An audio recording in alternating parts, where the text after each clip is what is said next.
नमस्कार विद्यार्थी मित्रांनो, चला तर कान्हा एज्युकेशनमध्ये आपल्या सर्वांचे स्वागत आहे. तर थंबनेल बघून तुमच्या लक्षात आलं असेल की आज आपण एसी मशीन्स या सब्जेक्टचा वन शॉट रिव्हिजन व्हिडिओ बघणार आहोत. ओके, म्हणजे आपण एकाच व्हिडिओमध्ये सगळं पूर्ण एसी मशीन कव्हर करणार आहोत. तर चला वन बाय वन आज वेळ न घालता आपण सुरुवात करूया. सुरुवातीला त्याच्यामध्ये तुम्हाला काही युनिट दिलेत बघा. हे युनिटचे नावं जे असेल आपल्याला सगळ्यात पहिलं कोणता डिस्कस करायचं आहे, थ्री फेज इंडक्शन मोटर जे असेल, त्याच्यानंतर starting and speed control of three phase induction motor असेल, त्याच्यानंतर सिंगल फेज इंडक्शन मोटर असेल आणि त्याच्यानंतर कोणता आहे थ्री फेज सिंक्रोनस मशीन आणि सगळ्यात शेवट जो असेल तो का असेल स्पेशल पर्पज मशीन. आता या सगळ्या चॅप्टरवरच आपले बऱ्यापैकी डिटेल ॲनालिसिसमध्ये व्हिडिओ आहेत. तुम्हाला एखादा टॉपिक जर जास्त डिटेलमध्ये पाहिजे असेल तुम्ही तो व्हिडिओ बघू शकता, कारण याच्यामध्ये आपण जास्त वेळ घालू शकत नाही. ओके, चला तर बघूया, सुरुवात करू. थ्री फेज इंडक्शन मोटर जे असेल सुरुवातीला, तर थ्री फेज इंडक्शन मोटरमध्ये सगळ्यात पहिली स्टार्टिंग जे असेल की आपल्याला मॅग्नेटिझमबद्दल थोडंफार माहीत पाहिजे. ओके, म्हणून मी तुम्हाला थोडं मॅग्नेटिझमबद्दल ओव्हरव्ह्यू देतो. बघा, हा इलेक्ट्रोमॅग्नेटिक इंडक्शन जो असेल ते इलेक्ट्रोमॅग्नेटिक इंडक्शन सगळ्यांना माहिती आहे. त्याच्यामध्ये फॅरेडेज लॉ असतात, बरोबर आहे. म्हणजे हे बेसिक लॉ आपल्याला महत्त्वाचे आहेत. ओके, एक असेल LHR आणि एक दुसरा असेल RHR, लेफ्ट हँड रूल आणि राईट हँड रूल आणि लेंज लॉ. हे सगळे लॉ सगळ्यांना माहीत असेल, बरोबर आहे. आता फॅरेडेचे दोन लॉ आहे. फॅरेडेचे दोन लॉ काय सांगतात की समजा एखाद्या कंडक्टरनं मॅग्नेटिक प्लस कट केल्यावर त्याच्यावर EMF तयार होतो, हा फॅरेडेचा फर्स्ट लॉ सांगतो. आणि एखाद्या कंडक्टरनं EMF कट केल्यावर त्याच्यावर जो EMF तयार होणार आहे तो किती फ्लक्स केल्यावर किती EMF तयार होईल तो कोण सांगत असतो, माझा सेकंड लॉ, बरोबर आहे.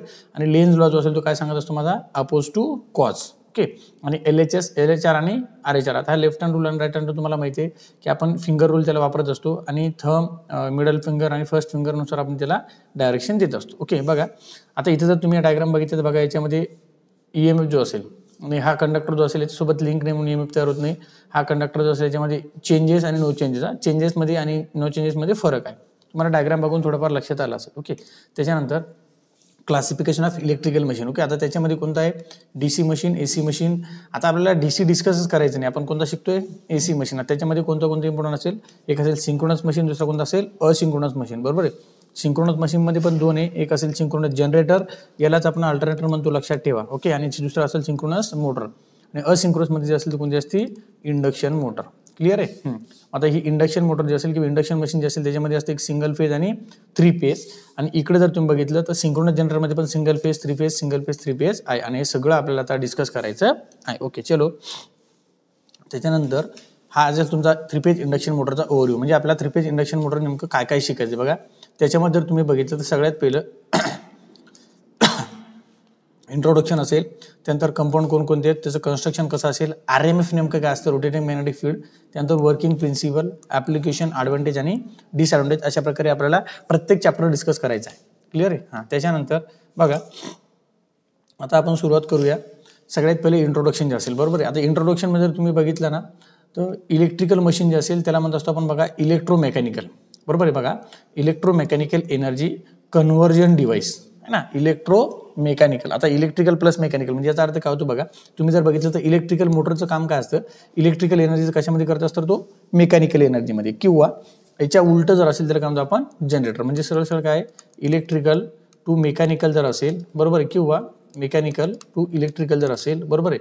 हां, तर हे कन्व्हर्जन आपल्याला माहिती आहे. हे कशामध्ये करत असतो आपण, that is called as motor आणि that is called as generator. Clear आहे. त्याच्यानंतर and induction motor works on a transformer action. म्हणजे इंडक्शन मोटर जे असेल ती बऱ्यापैकी कोणासारखं काम करते, ट्रान्सफॉर्मरसारखं. फक्त त्याच्यामध्ये बघा एक स्टेटर असतो, दुसरा कोणता असतो, रोटर असतो. आता जसं ट्रान्सफॉर्मरचा प्रायमरी असतो तसा याचा स्टेटर असतो, जसा ट्रान्सफॉर्मरचा सेकंडरी असतो तसा काय असतो, याचा रोटर असतो, बरोबर आहे. त्याच्यानंतर याला सगळ्यात महत्त्वाचा शब्द दिला बघा, असिंक्रोनस मोटर. याला सिंक्रोनस नाही म्हणत तर कोणती म्हणतो आपण, असिंक्रोनस. असं का म्हटलं जातं ते आपण आता बघू. बघा, इंडस्ट्रीमध्ये जर तुम्ही बघितलं तर मोस्ट ऑफ द 90% कुठल्या मोटर वापरल्या जातात, इंडक्शन मोटर, बरोबर आहे. हां, त्याच्यानंतर बघा मी तुम्हाला म्हटलं होतं असिंक्रोनस शब्द, बरोबर आहे. असिंक्रोनस शब्द मला काय सांगत असतो बघा, why induction motor are refer as asynchronous motor, बरोबर. याच्यामध्ये बघा याचा अर्थ असा होत असतो की तुम्ही सिंक्रोनस स्पीड नावाची गोष्ट ऐकली असेल, बरोबर आहे. थ्री फेज इंडक्शन मोटरमध्ये काय असतं, सिंक्रोनस स्पीड. हा जो सिंक्रोनस स्पीड असतो अगोदर तो पहिला समजून घेऊ बघा. Synchronous speed is the speed of the rotation of the magnetic field. म्हणजे ते तुमच्या RMF असतात. RMFचा जो स्पीड असतो त्याला आपण काय म्हणत असतो, सिंक्रोनस स्पीड. ह्या सिंक्रोनस स्पीड जो असतो हा सिंक्रोनस स्पीड आणि ॲक्च्युअल स्पीडमध्ये फरक असतो तुमच्या, बरोबर आहे. म्हणजे काय होतं त्याला म्हणतो आपण NS, बरोबर आहे. आता इथे तुम्ही जर फॉर्म्युला बघितलं तर इथे तुम्हाला ऑलरेडी फॉर्म्युला दिला आहे. सिंक्रोनस स्पीडचा फॉर्म्युला काय, NS = 120 F/P. मग याला आपण दुसरा एक शॉर्टकट मी तुम्हाला सांगितलं होतं याला आपण नारू म्हणतो, याला आपण सरू म्हणतो, बरोबर. मी इथं कसं लक्षात ठेवायचं, नारू आणि सरू 120च्या फ्रिक्वेन्सीने पळाले, ही शॉर्टकट लक्षात ठेवा, बरोबर आहे. आता ही जी सिंक्रोनस स्पीड असेल आणि तुमचा ॲक्च्युअल स्पीड म्हणजे RMF जे फिरणार तुमच्या रोटेटिंग मॅग्नेटिक फील्ड त्याच्यापेक्षा ॲक्च्युअल स्पीड तुमच्या मोटरचा कमी असेल, बरोबर. म्हणजे याचा अर्थ काय की हा जो NS असेल हा NSच्या इक्वल तुमचा येणार नसेल, येणार म्हणजे तुमचा रोटरचा ॲक्च्युअल स्पीड, बरोबर आहे. मग हे जर इक्वल नाही आहे, हा थोडा त्याच्या पाठीमागा असेल, बरोबर आहे. म्हणून त्याला आपण असिंक्रोनस मोटर म्हणतो. जर समजा सिंक्रोनसच्या सोबत असतं त्याला आपण सिंक्रोनस म्हणलो असतं. मग इथं बघा तुम्हाला एक वर्ड दिलेला आहे, बरोबर आहे, लेस दॅन देअर सिंक्रोनस स्पीड. म्हणजे काय, ॲक्च्युअल स्पीड जो असतो मोटरचा तो कसा आहे, लेस दॅन देअर सिंक्रोनस स्पीड, म्हणजे सिंक्रोनस स्पीडपेक्षा कसा आहे, कमी, त्याच्यामुळे आपण त्याला असिंक्रोनस मोटर म्हणत असतो. ओके. त्याच्यानंतर हे एक एक ॲडव्हान्टेज आहे, तुम्ही त्याला रीड करून घ्या, तुमच्या लक्षात येऊन जाईल, खूप इझी आहेत. ओके. त्याच्यानंतर बघा डिसएडव्हान्टेज, ॲडव्हान्टेज आणि डिसएडव्हान्टेज तुम्ही एकदा रीड करून घ्या, तुम्हाला सहज लक्षात येऊन जाईल. आता इम्पॉर्टंट आहे बघा क्लासिफिकेशन. ओके. आता क्लासिफिकेशनमध्ये जर तुम्ही बघितलं तर एक एक गोष्टी तुम्हाला इथं दिसेल. सगळ्यात पहिले बघा रोटर टाईप, म्हणजे रोटरनुसार जर बघितलं तुम्ही कोणकोणते आहे, स्क्वेरल केज आणि स्लिप रिंग, बरोबर आहे. व्होल्टेजनुसार बेस ऑन द व्होल्टेज बघितलं तर कोणता आहे, स्टार आणि डेल्टा. स्पीड कॅरेक्टरिस्टिक्सनुसार जर बघितलं तर कोणते आहे, सिंक्रोनस आणि असिंक्रोनस. स्टार्टिंग मेथड जर बघितलं तर कोणते कोणते आहे, DOL, star delta, auto transformer आणि सॉफ्ट स्टार्टर आणि VFD. आता हे पण आपल्याला डिस्कस करायचे. आणि टाइप्स ऑफ ऑपरेशन जर बघितलं तर कोणकोणते, स्टँडर्ड आणि व्हेरिएबल स्पीड, म्हणजे याचा अर्थ काय, कॉन्स्टंट स्पीड आणि युझिंग VFD. आता VFD वगैरे काय असेल ते आपण पुढे बघणार आहोत. बघा कन्सेप्ट ऑफ RMF हे तुम्ही थोडं रीड करून घ्या, तुम्हाला सहज लक्षात येऊन जाईल. पण मी तुम्हाला ही डायग्राम मुद्दामून दिली जेणेकरून तुम्हाला सहज लक्षात येईल. बघा याच्यामध्ये एक फेज असतो तो पीकला असेल, बाकी अदर फेज कमी असेल, दुसरा पीकला त्याच्यापेक्षा कमी, हा पीकला त्याच्यापेक्षा कमी, म्हणजे कुठला तरी एक फेज जो असतो तो पीकला असतो. लक्षात आलं. त्याच्यानुसार हे अँगल घुमत असतात, बरोबर आहे. त्याच्यानुसार तुमची वेवफॉर्म तयार होती. आणि आपल्याला माहिती आहे की 3 फेज जर असेल तर त्याच्यामध्ये 120 डिग्री डिस्प्ले झालेला असतो. आता याच्यामध्ये तुम्हाला स्पष्ट दिसत असेल. ओके. त्याच्यानंतर बघा construction of 3 phase induction motor. हे खूप इम्पॉर्टंट पॉईंट आहे. आपल्याला ज्यावेळेस कन्स्ट्रक्शन डिस्कस करायचे त्यावेळेस महत्त्वाचं काय काय असेल त्याच्यामध्ये बघा, सगळ्यात पहिला असेल तुमचा स्टेटर, बरोबर आहे. Stationary part of the motor. जो स्टेटर असतो तो कशाचा बनलेला असतो, कास्ट आयर्न किंवा फॅब्रिकेटेड स्टील. आणि का, to reduce eddy current losses, बरोबर आहे. आता हा लॅमिनेटेड असतो, बरोबर आहे. आणि तो काय करतो, एडी करंट लॉस कमी करण्यासाठी आपण काय करतो, त्याला लॅमिनेट करत असतो. आणि तो कशापासून बनलेला असतो, फॅब्रिकेटेड स्टील किंवा कास्ट आयर्न, बरोबर आहे. Is consist of stator core. आता ही जी स्ट्रिप दिसते तुम्हाला, हिची जी ब्रेथ असेल किंवा हिची जी जाडी असेल ती किती आहे रे, 0.4 ते 0.5 mm थिकनेस, मी जी स्टॅम्पिंग म्हणतो आपण त्याला, बरोबर आहे. टू रिड्यूस हिस्टेरिसिस लॉस, बरोबर आहे. आणि स्टेटरची जी वाइंडिंग असेल ती कशापासून बनलेली असेल, कॉपरपासून. ही थिअरी वाचल्यानंतर तुम्हाला सहज लक्षात येईल. याच्यात खूप महत्त्वाचे पॉईंट आहेत जे मी मुद्दामून हायलाईट केलेले आहेत. ओके. आता हे असेल बघा तुमची 3 फेज इंडक्शन मोटर एक्सटर्नली बाहेरून, आणि हे ॲक्च्युअलमध्ये इंटरनली तुम्हाला अशी दिसते. ओके. त्याच्यानंतर रोटर आहे. त्याच्यानंतर काय आहे, रोटर. आता रोटर जर बघितलं त्याचे 2 टाइप्स आहेत, एक असेल स्क्वेरल केज आणि दुसरा कोणता असतो, स्लिप रिंग. आता हे थिअरी तुम्ही वाचून घ्या, आपण कंपॅरिझनमध्ये त्याला एकदा डिस्कस करूया. बघा आता हा कोणता असेल, स्लिप रिंग किंवा त्याला म्हणतो आपण वाऊंड रोटर, बरोबर आहे.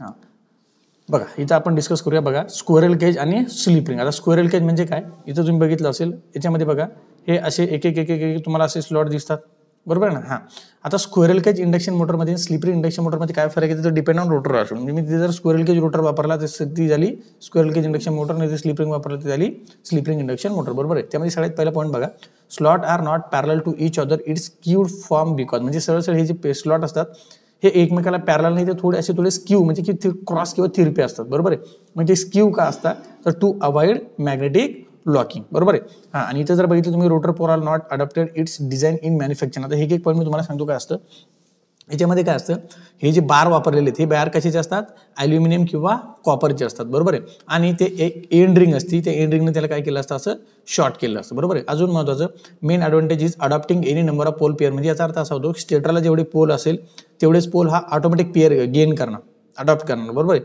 पण इथं तसं नाही आहे, बरोबर. इथं जर तुम्ही बघितलं हा त्याचा डिसएडव्हान्टेज आहे, हा अडॉप्ट करत नाही. म्हणजे याचा अर्थ काय, तुम्हाला जेवढे पोल स्टेटरला तेवढे पोल इथं रोटरला डिझाईन करावं लागतात, बरोबर आहे. त्यानंतर बघा इथं जर बघितलं तुम्ही ना, almost 90% of induction motor squirrel cage. म्हणजे सरळ आपण जास्तीत जास्त कोणते वापरतो, स्क्वेरल केज. त्याचा का फायदा आहे तर ते तुम्हाला आता इथं लक्षात येईल. बघा इथे जर तुम्ही बघितलं, हां महत्त्वाची गोष्ट की याला आपण आणखी एक डिसएडव्हान्टेज, याला आपण एक्सटर्नल रेजिस्टन्स जोडू शकत नाही, कारण त्याला स्लिपरिंग नाही आहे. स्लिपरिंग नसल्यामुळे त्याला बाहेरून रेजिस्टन्स जोडू शकतो का, नाही. पण याला एक्सटर्नल रेजिस्टन्स आपण जोडू शकतो, कारण याला स्लिपरिंग आहे, बरोबर आहे. अजून हां, ज्यावेळेस याला स्लिप रिंग आहे म्हणजे याचा अर्थ एक्सटर्नल रेजिस्टन्स आपण जोडू शकतो. ज्यावेळेस त्याच्यामध्ये रेजिस्टन्स तर आपण ॲड करू शकतो, याचा अर्थ त्याचा स्टार्टिंग टॉर्क पण जास्त असेल. मग याच्यामध्ये तो एक तोटा असेल अजून की याच्यामध्ये आपण एक्सटर्नल रेजिस्टन्स ॲड करू शकत नाही, म्हणून याच्यामध्ये स्टार्टिंग रेजिस्टन्स कसा असेल किंवा स्टार्टिंग टॉर्क कसा असेल, कमी असेल. बरोबर.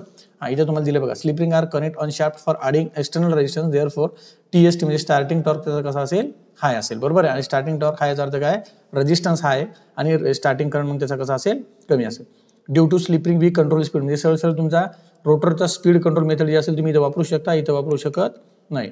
बरोबर आहे. Wien running condition slip ring automatically short circuited म्हणजे सरळ काय की ज्यावेळेस रनिंग कंडिशनमध्ये येणार त्यावेळेस त्या रेजिस्टन्स ऑटोमॅटिक रिमूव्ह होणार आणि तुमची मोटर फुल करंटमध्ये चालणार. ओके. त्यानंतर हायली स्टार्टिंग टॉर्क ॲप्लिकेशन, सरळ जिथं काय एक्सटर्नल रेजिस्टन्स असल्यामुळे त्याच्यामध्ये स्टार्टिंग टॉर्क हाय असतो, त्याच्यामुळे जिथं स्टार्टिंग टॉर्क जास्त पाहिजे तिथं आपण ही मोटर वापरत असतो. ओके.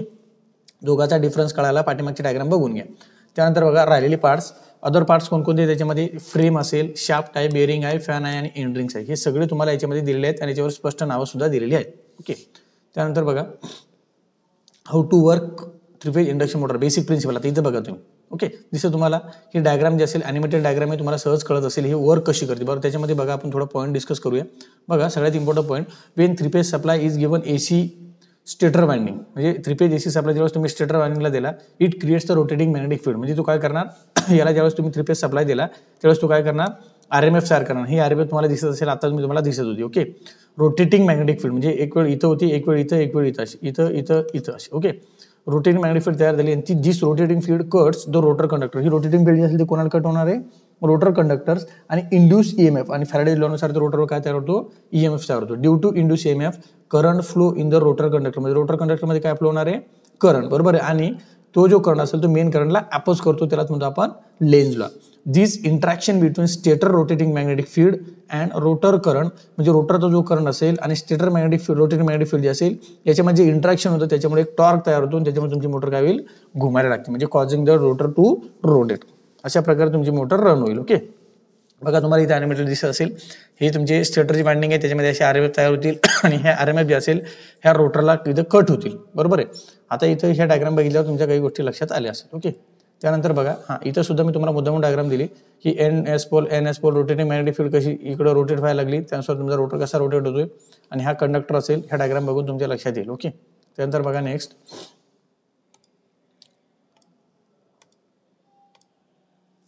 त्याच्यानंतर इम्पॉर्टंट पॉईंट जे असेल मी तुम्हाला ही जी इमेज जर तुम्ही बघितली ना, या इमेजवरून मी तुम्हाला एक वर्किंग सांगितली. बघा एक वर्किंग 3-फेज इंडक्शन मोटर जे असेल, आता जी वर्किंग सांगितली तुम्हाला एक लव्ह स्टोरीच्या फॉर्ममध्ये मी सांगितली होती.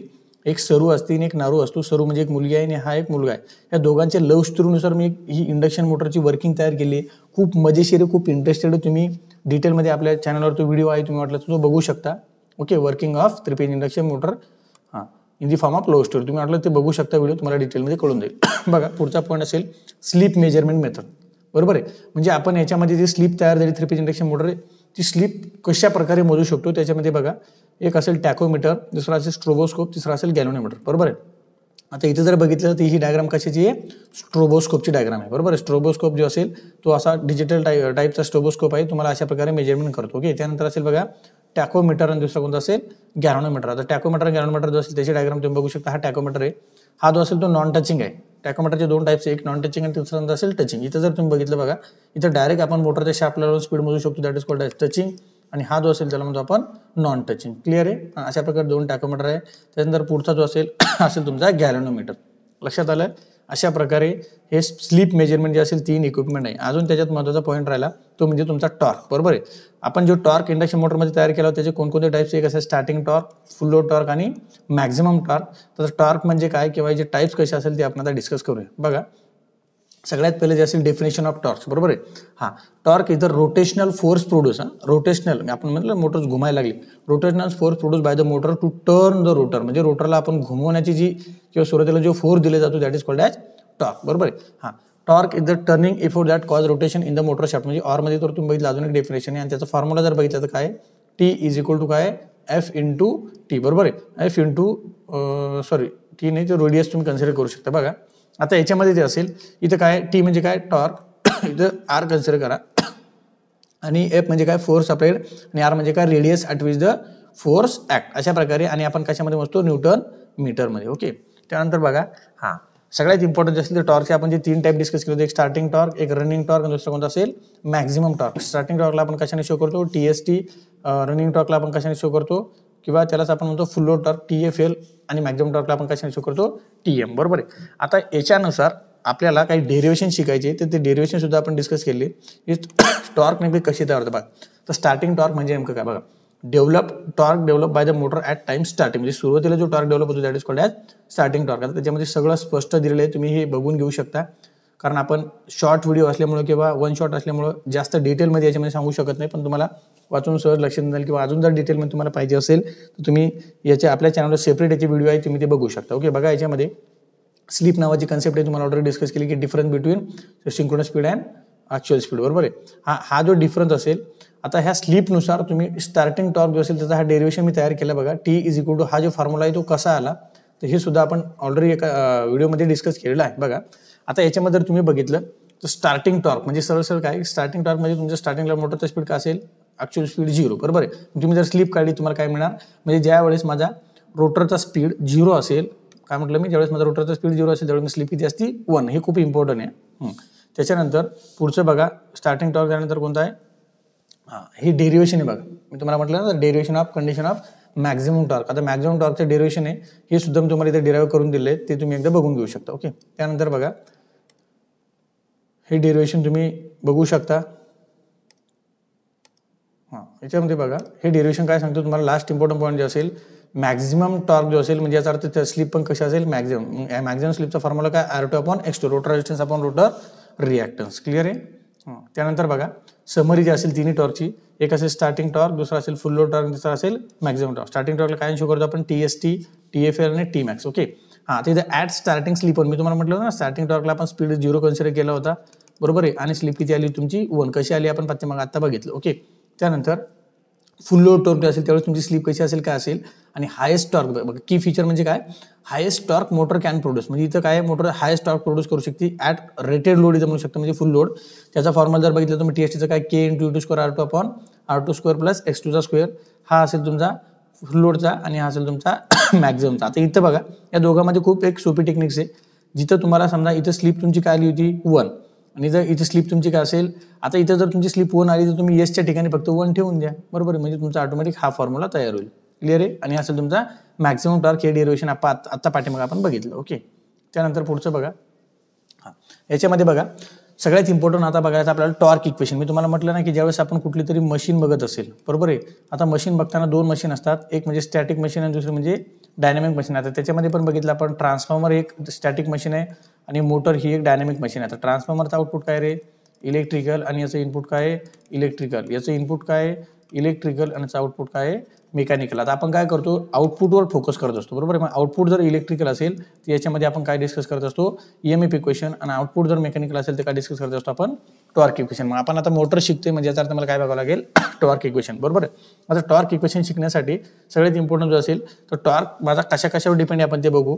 डिपेंड ऑन फॉलोइंग फॅक्टर, म्हणजे कोणता, torque is directly proportional to the flux, magnetic flux, torque is directly proportional to the rotor current, आणि torque is directly proportional to the power factor of rotor. बरोबर आहे. आता हे derivation बघा तुम्हाला इथे स्पष्ट दिले, तुम्ही त्याला बघू शकता. हे 1 बाय 1 एक पॉईंट मी डिस्कस केलेलं आहे. तर तुम्ही बघा लास्टला तुमचा फॉर्म्युला जो असेल तर तुमचा फॉर्म्युला काय येणार आहे बघा, T is equal to 3SE2² R2/R2² + SX2². म्हणजे हे टॉर्कचं इक्वेशन आहे. त्याच्यानंतर आपण त्याचे 3 बघितले, स्टार्टिंग टॉर्क, फुल लोड टॉर्क आणि मॅक्झिमम टॉर्क. ते डेरिवेशन तुम्हाला एक्झामला येऊ शकतो, तुम्ही ते डेरिवेशन व्यवस्थित बघून घ्या. आणि डिटेलमध्ये पाहिजे असेल तर आपल्याकडे डिटेल व्हिडिओ पण त्याचे आहेत. ओके, त्यानंतर बघा आपल्याला 3 रेशो शिकायचे. ते 3 रेशो कुठले, सगळ्यात पहिला असेल बघा TST, स्टार्टिंग टॉर्क. बरोबर आहे ना, TST/TM हा एक रेशो आपल्याला शिकायचा आहे.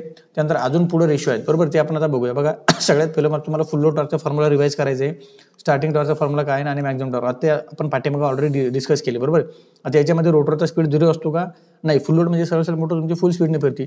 याच्यामध्ये तुमचा रोटरचा स्पीड जो असेल ते काय असेल 0, कारण स्टार्टिंगला आहे. आणि याच्यामध्ये मॅक्झिमम टॉर्क आहे, म्हणजे याचा अर्थ रोटरचा स्पीड पण काय असेल तुमचा 0 नाही. बरोबर आहे. त्यावेळेस माझी स्लिप जी असेल ती 0 ते 1च्या मधात असेल.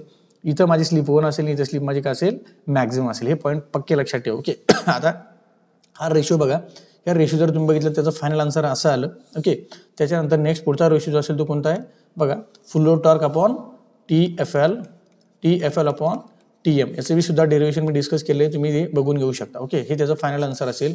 ओके, त्याच्यानंतर नेक्स्ट हे तुम्हाला एक छोटंसं न्यूमेरिकल आहे, ते मी सॉल्व्ह करून दिलं. हे न्यूमेरिकल सुद्धा तुम्ही बघून घ्या, जेणेकरून तुम्हाला न्यूमेरिकलचे मार्क्स पण सुद्धा भेटून जाईल आणि न्यूमेरिकलचे मार्क्स म्हणजे एकदम फ्रीचे मार्क्स. ओके, बघा त्याच्यानंतर नेक्स्ट पॉईंट असेल बघा तुमचा टॉर्क स्लिप कॅरेक्टरिस्टिक्स. आता हा पण एक खूप इम्पॉर्टंट क्वेश्चन आहे. पहिले मी तुम्हाला अगोदर डायग्राम दाखवतो म्हणजे तुमच्या लक्षात येईल. ही असेल तुमची टॉर्क स्लिप कॅरेक्टरिस्टिक्स, बरोबर. म्हणजे वाय ॲक्सिसवर तुमचा काय असेल टॉर्क आणि एक्स ॲक्सिसवर काय असेल तुमचा स्लिप आणि स्पीड, बरोबर आहे. आता याच्यामध्ये जर तुम्ही बघितलं तर याच्यामध्ये तुम्हाला काही गोष्टी थेरोटिकलमध्ये आपण बघूया. बघा, लो स्लिप रिजन एक पॉईंट कोणता आहे, लो स्लिप रिजन, एक मीडियम स्लिप रिजन आणि दुसरा कोणता असेल हाय स्लिप रिजन, बरोबर आहे. आता लो स्लिप रिजन कोणता आहे, मीडियम स्लिप रिजन कोणता आहे आणि हाय स्लिप रिजन. म्हणजे ज्यावेळेस माझी लो स्लिप असेल म्हणजे सरळ सरळ तुम्ही म्हणू शकता 0, बरोबर आहे. आणि हाय स्लिप रिजन जे असेल मी म्हणू शकतो S=1 आणि स्लिप ॲट मॅक्झिमम म्हणजे S=काय आहे SM, बरोबर. आणि मीडियम स्लिप जे असेल ते आपण 0 to 1च्या मधामध्ये कन्सिडर केली, बरोबर आहे. आता याच्यामध्ये जर तुम्ही बघितलं तर लो स्लिप रिजनमध्ये काय असतं तुमचा टॉर्क जो असतो स्लिपसोबत कसा आहे डायरेक्टली प्रपोर्शनल आहे, बरोबर आहे. आणि हाय स्लिपमध्ये कसा असेल मग तो याच्यामध्ये इन्व्हर्सली प्रपोर्शनल, बरोबर आहे. आता इथं दिलं नाही पण तुम्ही लक्षात ठेवायचं कसं असेल इन्व्हर्सली प्रपोर्शनल. बघा इथं कसा होता T is inversely proportional to the S आणि इथं T is directly proportional to the S, बरोबर आहे. आणि मीडियम स्लिप जे असेल तिथे 100% तुमचा टॉर्क कुठं असेल मॅक्झिममला पोहोचलेला असेल. लक्षात आलं. ओके, आता ही डायग्राम जे असेल त्याच्यामध्ये तुम्ही बघून घेऊ शकता. त्याच्यामध्ये तुम्हाला सगळं दिलं बघा. अनस्टेबल रिजन जे असेल आता अनस्टेबल रिजन म्हणजे कोणती सर, तर तुम्ही इथं बघू शकता तुम्हाला स्पष्ट दिले.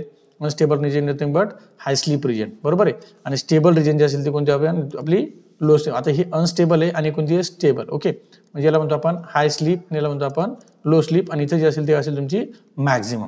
क्लिअर आहे. अजून महत्वाचं की तुमची स्लिप जी असेल आता इथं जो तो पॉईंट असतो तुमचा स्लिप किती असेल इथं 1 आणि स्पीड किती असेल 0, बरोबर. याच्या उलट इथं स्लिप तुमचा 0 झाला आणि स्पीड काय असेल तुमचा = सिंक्रोनस स्पीड. आता इकडे जर सिंक्रोनस स्पीडपेक्षा जास्त झाला तर तुमचा जनरेटिंग मोड तयार होतो, इकडे तुमचा कमी झाला तर काय होईल ब्रेकिंग मोड तयार होतो. अशा प्रकारे तुमची टॉर्क स्लिप कॅरेक्टरिस्टिक्स आहे. ओके, त्यानंतर बघा नेक्स्ट हे सुद्धा मी तुम्हाला न्यूमेरिकली हे तुम्ही सॉल्व्ह करून बघा. जर तुम्हाला सॉल्व्ह करता नाही आलं किंवा नाही जमलं तर मला 100% तुम्ही मेसेज करू शकता. ओके, त्यानंतर बघा लॉसेस. आता लॉसेसमध्ये आपण ट्रिपल इंडक्शनमध्ये काय काय स्टेटरचे लॉसेस आणि रोटरचे लॉसेस, बरोबर. आता स्टेटर लॉसमध्ये काय काय येतं कॉपर लॉस, कोअर लॉस, बरोबर आहे. Copper loss nothing but I2R loss. आणि मेकॅनिकल लॉसमध्ये कोणते येतात फ्रिक्शन आणि विंडेज लॉस आणि राहिले कोणते तुमचे लास्टला स्ट्रे लॉस. ओके, त्यानंतर बघा तुमची power flow diagram, input power, air gap power, mechanical power आणि आउटपुट पॉवर, बरोबर आहे. आता रोटर कॉपर लॉस जे असेल त्याचा हा फॉर्म्युला पक्का लक्षात ठेवा. याच्यावर तुम्हाला काही न्यूमेरिकल येऊ शकतात आणि मेकॅनिकल पॉवरचा हा एक फॉर्म्युला लक्षात ठेवा. तुम्हाला याच्यावर सुद्धा न्यूमेरिकल विचारले जातात आणि त्याच्या रिलेटेड न्यूमेरिकल तुम्ही प्रॅक्टिस करून बघा. नाही आलं तर मला विचारा, मी तुम्हाला 100% सांगतो. ओके, आणि हे जे असेल सगळ्यात शेवटचं तो म्हणजे तुमचं mind mapping of 3 phase induction motor. म्हणजे शॉर्टमध्ये एकाच पेजवर तुमचा सगळा 3 फेज इंडक्शन मोटर कव्हर केला बघा. 3 फेज इंडक्शन मोटर जे असेल त्याचं कन्स्ट्रक्शन असेल, त्याच्यामध्ये RMF कसा तयार झाला तो असेल, त्याच्यानंतर त्याची स्लिप आणि टॉर्क असतात, बरोबर आहे. त्यानंतर त्याच्यामध्ये लॉसेस कोणकोणते, त्याच्यानंतर पॉवर स्टेज काय आणि त्याच्यामध्ये मेजरमेंट काय काय, बरोबर आहे. तुम्ही जर बघितलं आता आपण बघितलं लॉसेस, स्टेटरचे losses, rotor losses, mechanical losses आणि स्ट्रे लॉसेस.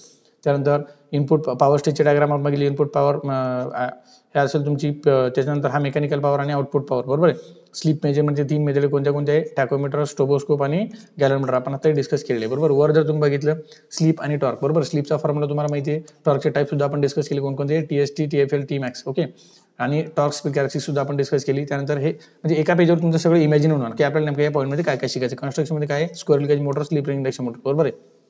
त्यानंतर 3 फेज RMF जो असेल त्याचा फॉर्म्युला तुम्हाला माहिती आहे NS सिंक्रोनस स्पीडचा काय 120F/P. ओके, अशा प्रकारे आपण 3 फेज इंडक्शन मोटर जो असेल तो रिवाइज केलेला आहे. ओके, याच्यामध्ये आणखी जर काही तुम्हाला डाऊट आला तर मला तुम्ही 100% कधीही मेसेज करू शकता. त्याच्यानंतर बघा स्टार्टिंग आणि speed control of 3 phase induction motor, बरोबर आहे.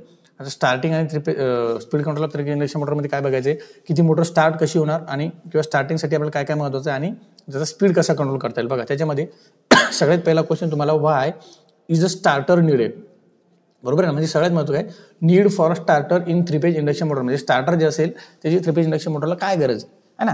बघा तुम्ही जर बघितलं तर at starting rotor is a stationary. म्हणजे तुमचा रोटर तुमचा कसा असेल स्टेशनरी. इट इज म्हणजे सरळ काय तुमचा रोटरचा स्पीड काय 0. मग त्यावेळेस तुमची स्लिप काय असते रे 1. आता आपण पाठीमागे बघितली, बरोबर आहे. मग त्याच्यामध्ये एक बॅक EMF नावाची जी गोष्ट आहे तो बॅक EMF तुम्हाला किती जनरेट होणार आहे 0. कारण EMF तयार होईल का तिथं नाही.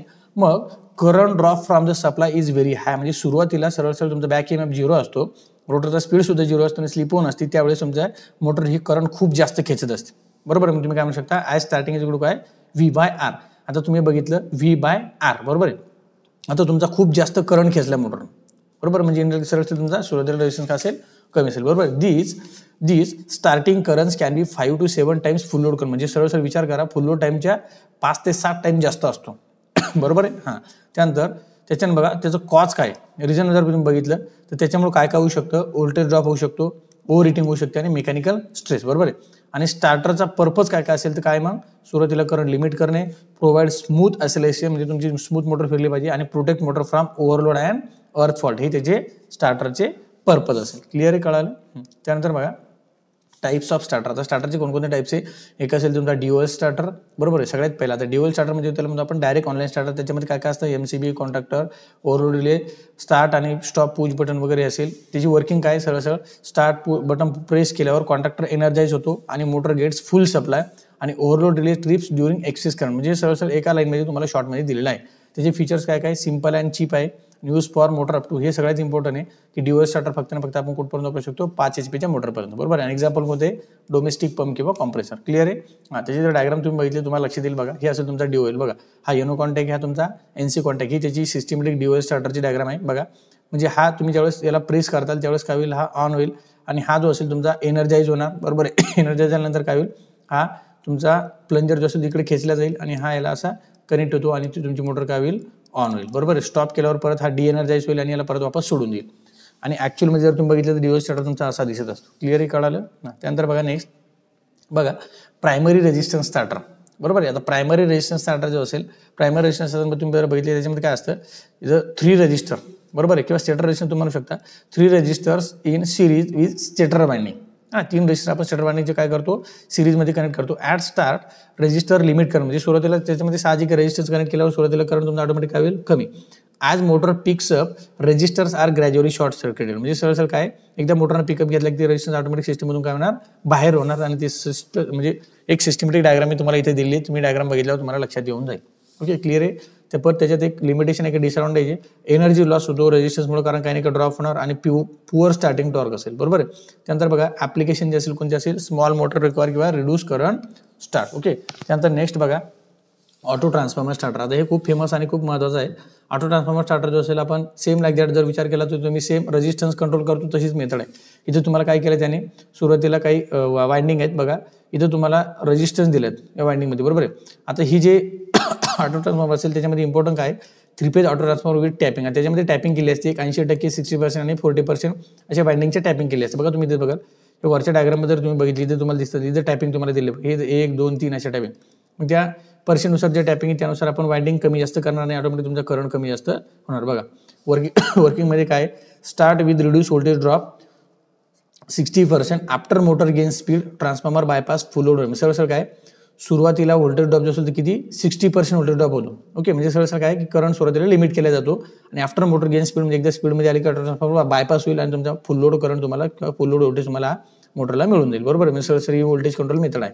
क्लिअर आहे. त्यानंतर ॲडव्हान्टेज जो असेल, हाय करंट टॉर्क, बरोबर आहे. आणि दुसरं काय, low current drop from the supply. आणि अजून महत्त्वाची गोष्ट काय, लार्ज मोटर्स फ्रॉम HP, बरोबर, म्हणजे किती 10 HP किंवा 700 kW पर्यंत तुम्ही त्याला वापरू शकता. ओके, त्यानंतर बघा नेक्स्ट असेल बघा स्टार डेल्टा. ओके, आता स्टार डेल्टामध्ये काय काय असतं, कन्स्ट्रक्शनमध्ये बघा तुम्ही त्याच्यामध्ये काय काय असतं, 3 कॉन्ट्रॅक्टर आहे, टायमर रिले असते, ओव्हरऑल रिले असते, बरोबर. त्याची वर्किंग जर तुम्ही बघितली, motor start in star connection, म्हणजे सुरुवातीला मोटर कशामध्ये स्टार होणार, स्टारमध्ये. ओके, आणि त्याच्यामध्ये बघा स्टार कनेक्शनमध्ये फायदा काय आहे, व्होल्टेज पर फेज काय असेल, V = काय √3, म्हणजे VPH = काय रे, VL upon √3. म्हणजे सरळ काय की एवढा व्होल्टेज तुमचा ऑटोमॅटिक काय होईल, हे होईल आणि करंट जो असेल तो ऑटोमॅटिक 1/3 टाइम काय होईल तुमचा रिड्यूस होईल, बरोबर. स्टारमध्ये आफ्टर सेट टाइम नंतर एकदा मोटर थोडी रनिंगमध्ये आली तर ती ऑटोमॅटिक कशामध्ये कन्वर्ट करायची, डेल्टामध्ये त्याला परत काय होईल, फुल लोड करंट मिळेल. क्लिअर आहे. ॲडव्हान्टेजेस सिम्पल आहे, इकॉनॉमिकली आणि रिड्यूस स्टार्टिंग करंट.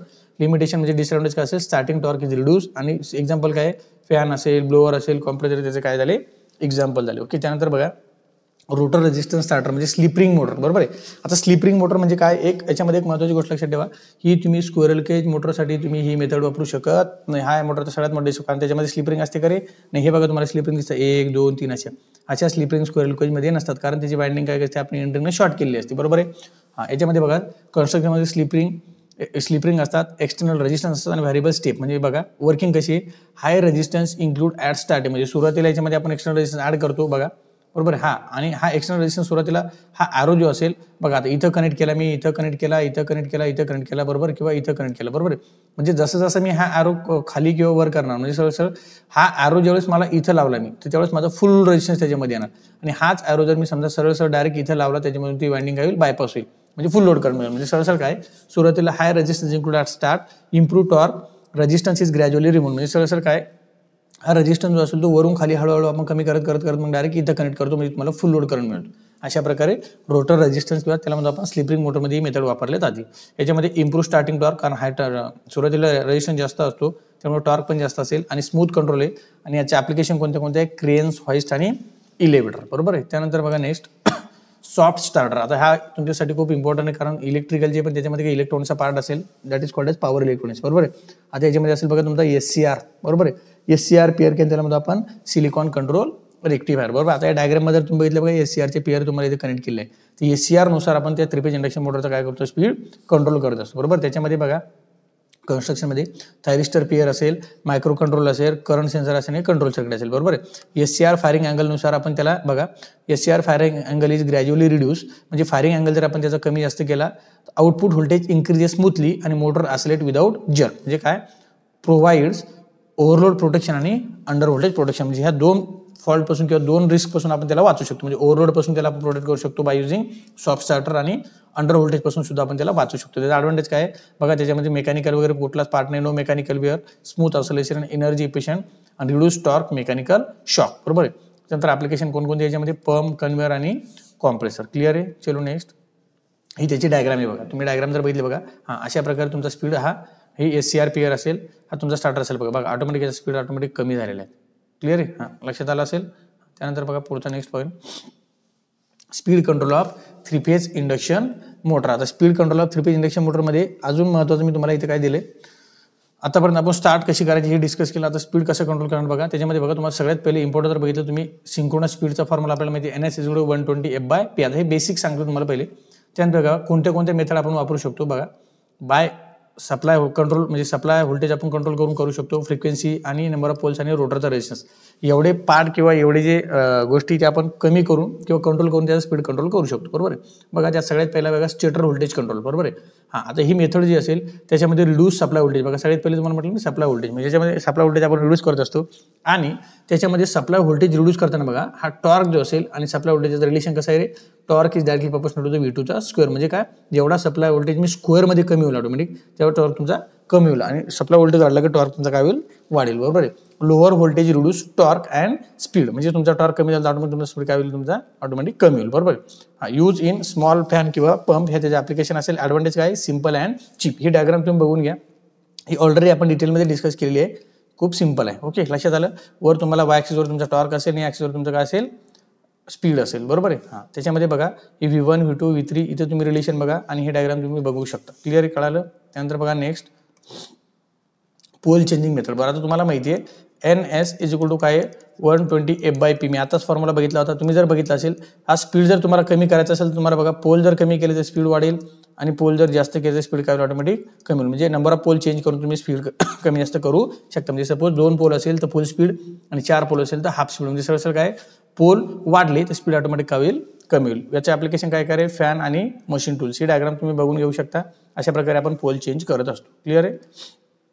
त्यानंतर रोटर रेजिस्टन्स, म्हणजे यालाच म्हणतो असतो आपण स्लिप रिंग मोटर, बरोबर आहे. आता हे स्लिप रिंग मोटर जे असेल म्हणत असतो, म्हणजे सरळ सरळ या मोटरसाठी आपण ही मेथड वापरू शकतो. आता स्लिप रिंग मोटर असेल, याच्यामध्ये तुम्ही बघितलं तर बघा, याच्यामध्ये तुम्हाला जी स्लिप रिंग असेल त्याला असं एक्सटर्नल रेजिस्टन्स आपण कनेक्ट केलं आहे, आणि याच्या एक्सटर्नल रेजिस्टन्सवर आपण त्याचा स्पीड कमी जास्त करू शकतो, बरोबर आहे. बघा add external resistance to rotor circuit, increase resistance, increase slip, decrease speed. म्हणजे सरळ सरळ स्लीप वाढणार, तुमची ऑटोमॅटिक स्पीड काय होईल, कमी होईल, बरोबर आहे. आता याचे ॲडव्हान्टेज काय, कंट्रोल स्मूथ आणि हाय स्टार्टिंग टॉर्क. डिसएडव्हान्टेज काय, पॉवर लॉस इन रेजिस्टन्स. आणि ॲप्लिकेशन कोणत्या कोणते आहे, क्रेन्स, हॉइस्ट आणि विंचेस. ओके त्यानंतर बघा नेक्स्ट व्हॅरिएबल फ्रिक्वेन्सी ड्राईव्ह, बरोबर आहे. आता व्हॅरिएबल फ्रिक्वेन्सी ड्राईव्ह मी तुम्हाला म्हटलं की आपण ही मेथड डिस्कस करणार आहोत, VFD.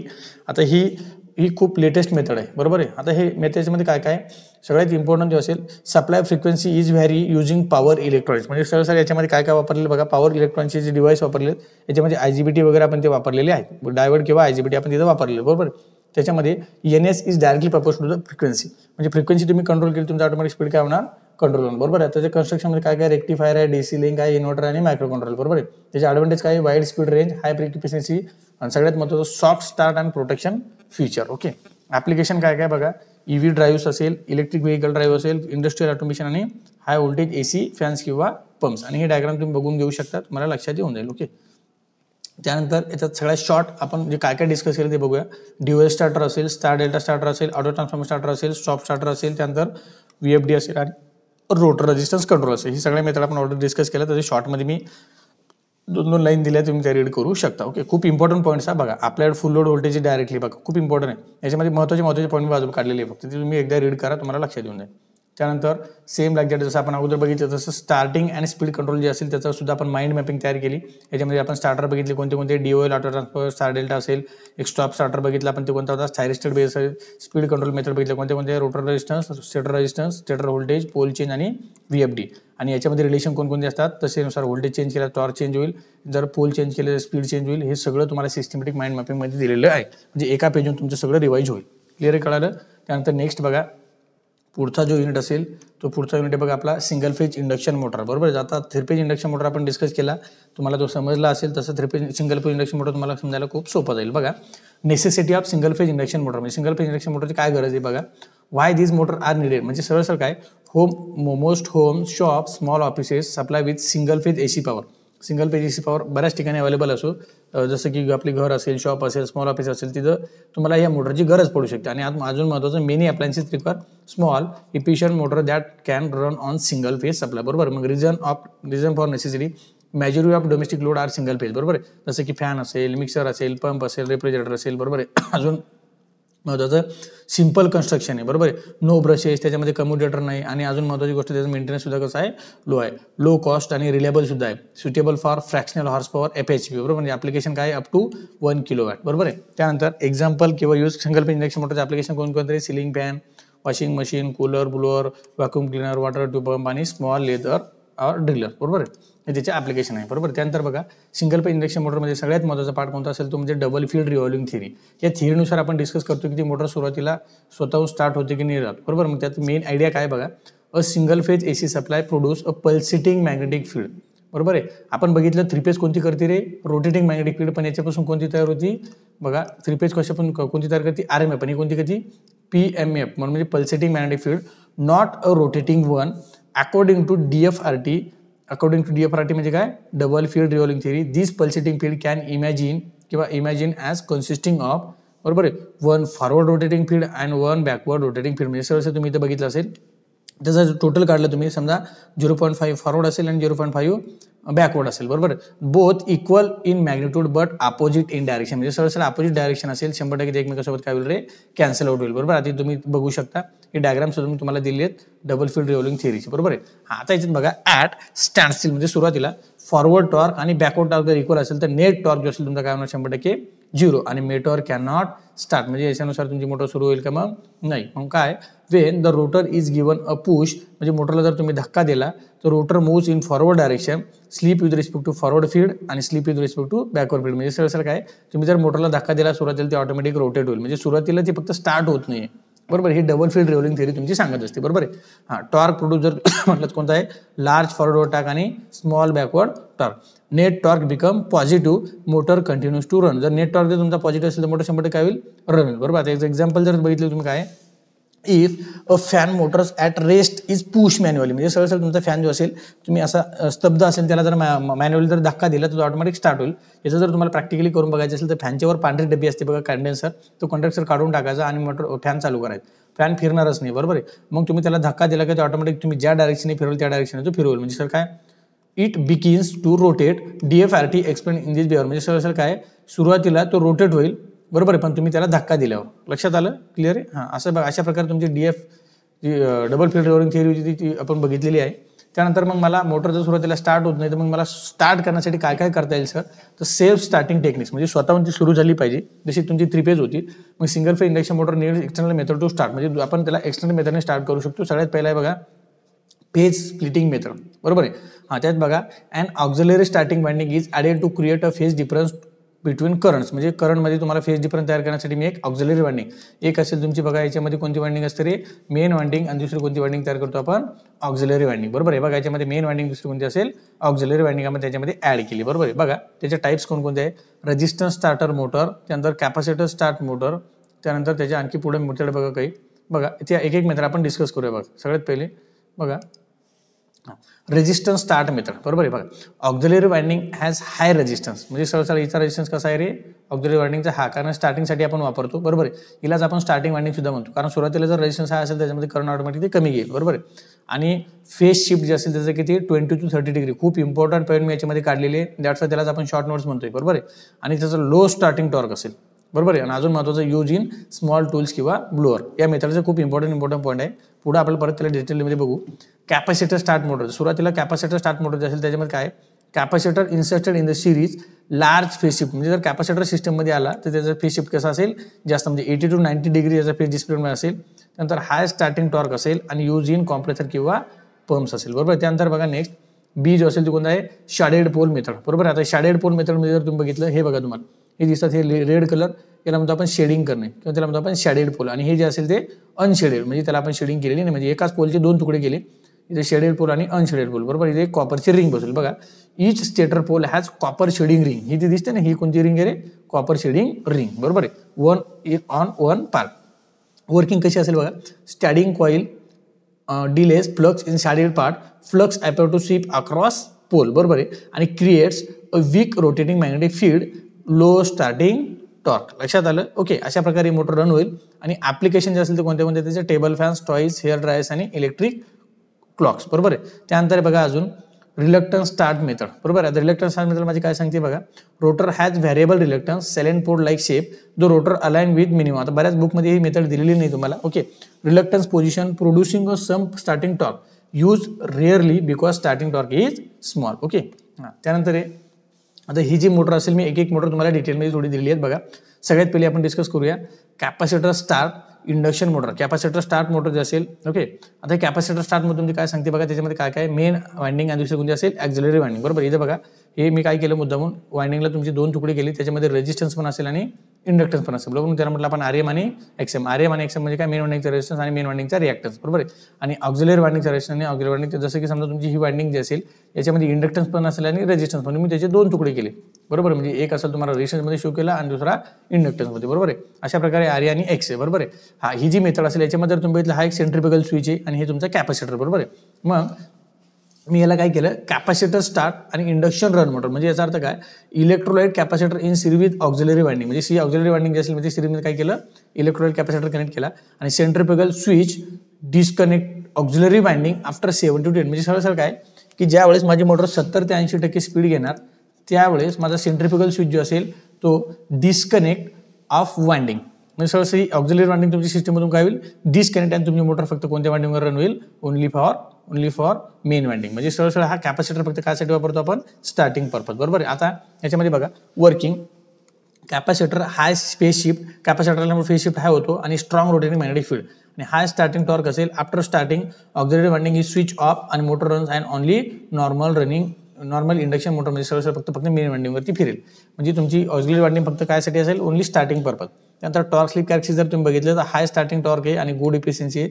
ॲप्लिकेशन कोणते refrigerator, air compressor, drilling machine आणि वॉटर पंप्स. ओके, आणि एक्झाम्पल काय रे, refrigerator compressor require high starting torque, use capacitor start motor, म्हणजे तुमचं फ्रीज असेल किंवा रेफ्रिजरेटर असेल त्याच्यामध्ये जी मोटर वापरते ही सिंगल पे इंडक्शन मोटर असेल. ओके, त्यानंतर कॅपॅसिटर स्टार्ट, कॅपॅसिटर रन. आता कॅपॅसिटर आपण फक्त स्टार्ट बघितला होता, आता कॅपॅसिटर स्टार्ट पण म्हणजे कॅपॅसिटर जो असेल तो स्टार्टिंगला पण असेल आणि रनिंगमध्ये पण कॅपॅसिटर आपण वापरला आहे. बघा इथे जर बघितला तर हा कॅपॅसिटर रनिंगमध्ये असेल, हा कॅपॅसिटर स्टार्टिंगमध्ये, म्हणजे सरळ काय, ज्यावेळेस तुमची मोटर 70 to 80% स्पीड घेईल त्यावेळेस हा तुमचा ओपन होईल, हा कॅपॅसिटर सिस्टममधून निघून जाईल, फक्त हाच कॅपॅसिटर सिस्टममध्ये राहील. पण इथं दोन कॅपॅसिटर वापरले, सुरुवातीला पण राहील आणि रनिंगमध्ये पण राहील, म्हणजे 100% याची इफिशियन्सी अजून वाढणार आहे. बघूया, two types, two whole capacitor motor, बरोबर. म्हणजे काय, use large capacitor for starting हा, आणि दुसरा जो असेल तो स्मॉल कॅपॅसिटर फॉर रनिंग, बरोबर आहे. मग provides very high starting torque आणि हाय इफिशियन्सी ड्युरिंग, म्हणजे स्मॉल कॅपॅसिटर जो असेल तो इफिशियन्सी वाढवण्याचं काम करेल रनिंगमध्ये, आणि जो हाय असेल तो काय करतो स्टार्टिंगला हा टॉर्क करण्याचं काम करतो, बरोबर. ऍप्लिकेशन कोणकोणते आहे रे?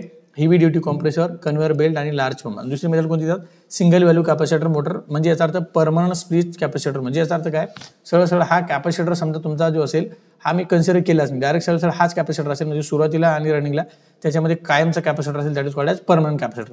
यालाच आपण टेम्पररी, याला आपण परमनंट म्हणू शकतो, बरोबर. त्याच्यामध्ये बघा only one capacitor use for both starting आणि रनिंग, म्हणजे सरळ एकच कॅपॅसिटर असेल जो सुरुवातीला पण असेल, म्हणजे त्याच्यामध्ये स्विच कनेक्ट करणार नाही. मग आपण काय म्हणू शकतो? नो सेंट्रिफ्युगल स्विच, म्हणजे इथं स्विच असेल का? मग नाही. इमेजिंग करा, समजा हा जो कॅपॅसिटर मी किंवा हे एवढं कनेक्शन केलंच नाही, म्हणजे फक्त एवढंच कनेक्शन त्याच्यामध्ये असेल, इथं कुठला स्विच नाही, म्हणजे सुरुवातीला कॅपॅसिटर तर त्याच्यामध्ये आहेच आहे, शेवटपर्यंत त्याच्यामध्ये कॅपॅसिटर सिस्टममध्ये असेल, बरोबर आहे. मग smooth quick operation, medium starting torque. Application कोणते कोणते याच्या? सिलिंग फॅन्स, ब्लोअर आणि एअर कंडिशनर्स. ओके. त्यानंतर बघा नेक्स्ट शॅडेड पोल इंडक्शन मोटर. मी तुम्हाला आता डिस्कस केलं, ही थोडी डिटेलमध्ये आहे, तुम्ही एकदा त्याला बघू शकता. Stator has poles with shading coil आहे, सिंपल स्क्वेअरल केज आहे. वर्किंग बघा rotating field created by shaded and unshaded pole region, बरोबर आहे. त्यानंतर याची characteristic very slow starting torque, high slip, low efficiency आणि सिप.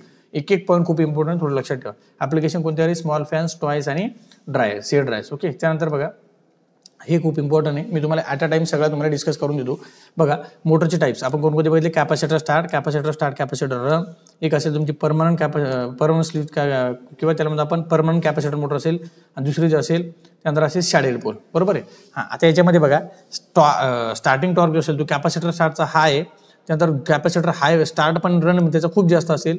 ही परमनंट कॅपॅसिटर असेल त्याचं थोडं मीडियम आहे, आणि शॅडेड पोल त्याचं काय असेल? व्हेरी लो, बरोबर आहे. त्याच्यामध्ये बघा स्लीप जी असेल याची मीडियम, याची लो, आणि याची कशी असेल? लो, आणि याचा असेल हाय, बरोबर आहे. हां, आणि ह्या जो असेल याचं काय? Good for heavy loads. ही याचे नोट्स असेल खूप इम्पॉर्टंट, म्हणजे कुठं वापरायचं? Good for heavy loads, best TPS याची तिथं असेल, क्विट आणि रिलेबल आणि व्हेरी चीप असेल. क्लिअर आहे. त्यानंतर बघा नेक्स्ट डबल फील्ड रिओलिंग थिअरी, म्हणजे सरळ शॉर्ट नोट्स आहे, म्हणजे जे आपण आता डिस्कस केलं. आपण काय काय बघितलं? डबल फील्ड रिओलिंग थिअरी बघितली, कॅपॅसिटर स्टार्ट मोटर बघितली, शॅडेड पोल बघितली, पीएससी मोटर बघितली, आणि फेस स्प्लिट मोटर बघितलेली आहे. ओके. त्यानंतर पुढचा जो पार्ट असेल किंवा पुढचा जो युनिट असेल बघा तो कोणता आहे? किंवा त्यालाच आपण मी तुम्हाला म्हटलं ना माइंड मॅपिंग, ही माइंड मॅपिंग नोट बघून घ्या, म्हणजे एकाच पेजवर आपण सगळं डिस्कस केलेलं तुम्हाला दिसून जाईल. काय काय बघितलं आपण? नेसेसिटी काय असेल त्याची, डबल फील्ड रिओलिंग थिअरी काय असते, स्टार्टिंग मेथड कोणत्या आहे, टाइप्स कोणकोणते, सगळं आपण डिस्कस केलेलं आहे. Okay. That is called as mind mapping notes. Okay. त्यानंतर बघा 3 फेज सिंक्रोनस मशीन. आता मी तुम्हाला म्हटलं होतं की असिंक्रोनस आपण डिस्कस केला, आता कशामध्ये आलो रे? सिंक्रोनसमध्ये, म्हणजे NS is not equal to NR. आता काय असेल? NS is equal to NR. हे तुम्हाला मी सरू आणि नारूच्या लव्ह स्टोरीमध्ये खूप जबरदस्त आहे, तुम्हाला 3 फेज पण कळेल आणि सिंक्रोनस पण मशीन कळून जाईल. तो एकदा व्हिडिओ तुम्ही 100% नक्की बघून घ्या. ओके. बघा याच्यामध्ये तुम्ही बघितलं 3 फेज अल्टरनेटर. आता महत्त्वाचं याच्यामध्ये 2 पार्ट आहे, मी म्हटलं तुम्हाला, एक 3 फेज सिंक्रोनस जनरेटर असेल आणि 3 फेज सिंक्रोनस मोटर असेल. तर जनरेटरला आपण काय म्हटलं रे? अल्टरनेटर, बरोबर आहे. त्यामध्ये कन्स्ट्रक्शनमध्ये बघा काय काय? स्टेटर आहे, दुसरं काय? रोटर, बरोबर आहे. स्टेटरलाच आपण काय म्हणतो? आर्मेचर, आणि रोटरला काय म्हणतो आपण इथं? फील्ड. आतापर्यंत आपण काय म्हणत होतो बघा? 3 फेज इंडक्शन मोटर जे असेल त्याच्यामध्ये स्टेटरला आपण म्हणत होतो फील्ड वाइंडिंग, आणि रोटरला म्हणत होतो आपण आर्मेचर वाइंडिंग. पण इथं आपण याला उलटं केलं. का केलं त्याचं रिझन बघा. स्टेटर जो असेल तो स्टेशनरी पार्ट आहे, it carries 3 phase armature winding, बरोबर आहे, आणि made of laminated steel slot on inner periphery content winding, बरोबर आहे. त्यानंतर आता हे सगळं शॉर्टमध्ये मी तुम्हाला दिले. रोटर फील्ड जे असेल किंवा रोटर वाइंडिंग जे असेल प्रोव्हाइड्स रोटेटिंग मॅग्नेटिक फील्ड. याचे 2 टाइप्स आहेत, एक असेल सॅलियन पोल रोटर आणि दुसरा कोणता असेल? नॉन सॅलियन. आता सॅलियन आणि नॉन सॅलियन काय असेल ते आपण पुढे बघूया. बघा याच्यामध्ये प्रोजेक्टेड पोल असतात, लार्ज डायमीटर आणि शॉर्ट एक्सेल लेंथ असेल, लोड स्पीड असेल, लार्ज नंबर ऑफ पोल असेल, आणि use in hydro electric power station, बरोबर आहे. हे खूप इम्पॉर्टंट पॉईंट्स आहेत, आणि मॅक्झिमम वेळेस हा क्वेश्चन तुम्हाला विचारला जातो, डिफरन्स बिटवीन सॅलियन पोल रोटर आणि नॉन सॅलियन पोल किंवा सिलेंड्रिकल रोटर. हा एक पॉईंट खूप लक्षात ठेवा. मी अजून असं म्हणू शकतो का? लार्ज डायमीटर आणि शॉर्ट एक्सेल, म्हणजे याला मी डेब्रा म्हणू शकतो आणि याला मी पतला म्हणू शकतो. आता मी तुम्हाला डेब्रा आणि पतला इंडायरेक्टली मोठो आणि पतलूच्या फॉर्ममध्ये दिलेले तुम्हाला पुढे गेल्यावर लक्षात येईल. याची स्मूथ सिलेंड्रिकल स्ट्रक्चर असेल, स्मॉल डायमीटर आणि लॉंग एक्सेल याच्या उलटा. याची लार्ज डायमीटर होती त्याची कशी आहे? Small diameter. ओके. याची स्पीड कशी असेल मग? हा डेब्रा असल्यामुळे स्पीड कमी आहे, आणि हा डेब्रा नसल्यामुळे स्पीड जास्त आहे, बरोबर आहे. याच्यामध्ये काय? लार्ज नंबर ऑफ पोल्स, म्हणजे सरळ याची स्पीड काय रे? याची स्पीड काय? कमी आहे, म्हणजे नंबर ऑफ पोल्स कशी असेल? जास्त आहे, म्हणजे कॉमन सेन्स तुम्ही आन्सर देऊ शकता. याची स्पीड जास्त आहे, याचे पोल कसे असतील? आपण बघितलं ना, नंबर ऑफ पोल्सवर आपण स्पीड कमी जास्त करतो, म्हणजे पोल कमी स्पीड जास्त, पोल जास्त स्पीड कमी, आणि पुढे वापरतो याला थर्मल किंवा न्यूक्लिअर पॉवर स्टेशनमध्ये. क्लिअर आहे. त्यानंतर बघा पुढं, हे असेल तुमची डिटेलमध्ये किंवा एकदम सिस्टमॅटिक मी तुम्हाला मोटर दिली, तुम्ही ॲक्च्युअलमध्ये सिंक्रोनस मोटर कशी असते तुम्ही बघू शकता. त्यानंतर बघा पुढं इम्पॉर्टंट जे असेल, आता 3 फेज सिंक्रोनस मशीन म्हणजे काय? जनरेटर आणि मोटरचा ऑलमोस्ट पार्ट हा सिमिलर आहे. त्यामध्ये फक्त थोडा चेंज आहे की तो एक जनरेटर म्हणून काम करतो आणि एक मोटर म्हणून काम करतो. तर बाकी ऑलमोस्ट थिओरिटिकल पार्ट जो असेल तो सेम आहे. आता मी तुम्हाला म्हटलं होतं सॅलियंट पोल आणि नॉन सॅलियंट पोल किंवा सिलेंड्रिकल पोल, बरोबर आहे. सॅलियंट पोलला मी काय नाव दिलं होतं, ढेबरा, किंवा त्याला म्हटलं आपण मोटू, बरोबर आहे. हा मग याच्यामध्ये बघा हा जो पोर्शन दिसतो याला म्हणतो आपण प्रोजेक्टेड पोल, बरोबर आहे. प्रोजेक्टेड किंवा नॉन प्रोजेक्ट मी तुम्हाला शब्द वापरला होता. त्याच्यामध्ये तुम्ही बघितलं बघा, इथं काय असतं, डीसी एक्सायटेशन, इथं असं स्टील स्पायडर असतो, इथं असतो सॅलियंट पोल, ओके, असतो डॅम्पर बार आणि असतो पोल फेस. ऍक्च्युअलमध्ये तुमचा रोटर जो असेल तो असा असतो, बरोबर. याची बाइंडिंग डिझाईन केली असती आणि जो रिअलमध्ये असतो तो ऍक्च्युअलमध्ये असा असतो. क्लिअर, याला म्हणतो आपण सॅलियंट पोल, ओके. त्यानंतर बघा नेक्स्ट त्याच्या पुढचा पॉईंट जर बघितला तुम्ही, हां मी तुम्हाला म्हटलं ना की जर तुम्ही बघितलं ना आपल्याकडे पोलचे 3 टाईप्स आहे बघा, ओके. आता याच्यामध्ये बघा इथं जर तुम्ही बघितलं तर हा एअर गॅप बघा, हा एअर गॅपवरून आपण त्याचं ठरत असतो. हा एअर गॅप बघा, हा नॉन डिस्ट्रीब्युटेड एअर गॅप आहे, बरोबर आहे. आणि हा एअर गॅप बघा, या 3 एअर गॅपमध्ये तुम्हाला फरक आहे आणि त्या एअर गॅपनुसार आपण चॉईस करतो आपल्याला कुठला रोटर वापरायचा आहे, बरोबर आहे. म्हणजे एअर गॅप जेवढा जास्त तेवढा रिलक्टन्स जास्त, जेवढा रिलक्टन्स जास्त 100% तुमचा फ्लक्स काय असेल, कमी असेल, बरोबर आहे. म्हणून आपण ते जास्त प्रिफरन्स कोणाला दिलेले आहे, नॉन प्रोजेक्टेड पोलला. कोणते दिले बघा, प्रोजेक्टेड पोल किंवा नॉन प्रोजेक्टेड पोल काय असते ते, सॉरी प्रोजेक्टेड पोल जे असेल तर बघा. आता याच्यामध्ये पोल्स आर प्रोजेक्टेड म्हणजे सरळ काय, हे पोल मी म्हटलं तुम्हाला प्रोजेक्टरमध्ये एअर गॅप जे असेल ते एकदम सिस्टमॅटिक डिझाईन केले किंवा त्याच्या एअर गॅप जो असेल ते मेंटेन असेल, बरोबर आहे. Outwards from the rotor surface आणि speed use for low speed application typically, हे आता आपण डिस्कस केले बघा. Made of steel lamination require damper winding for stability.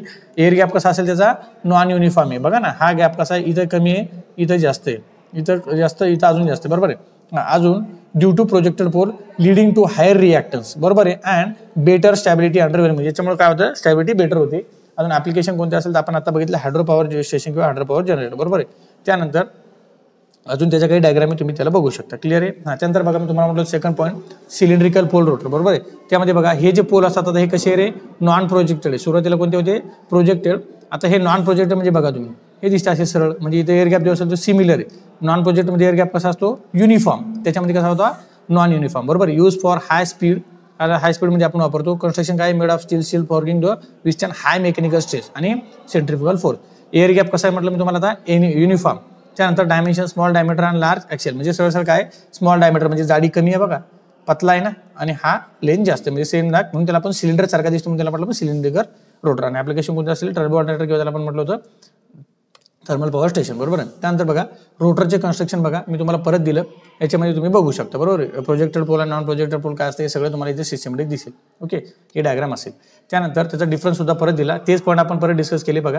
याचे पोल जे असेल ते कसे असेल रे, प्रोजेक्टेड पोल आहे, याचे कसे असेल, नॉन प्रोजेक्टेड, बरोबर आहे. त्यानंतर याच्यामध्ये स्पीड जो असेल लो स्पीड आहे, याच्यानंतर याचा कसा आहे, हाय स्पीड आहे, कारण हा ढेबरा आहे, हा पतला आहे, असं लक्षात ठेवा. सायलेंट पोल म्हणजे मोठू आणि सिलेंड्रिकल म्हणजे पतलू, बरोबर आहे. आता मोठू जाड आहे म्हणजे स्पीड कमी आहे, स्पीड कमी आहे याचा अर्थ 100% सर त्याचे पोल कसे असतील, जास्त असतील, बरोबर आहे. अजून ही एक पॉईंट तुम्हाला अशी टेक्निक लक्षात ठेवा.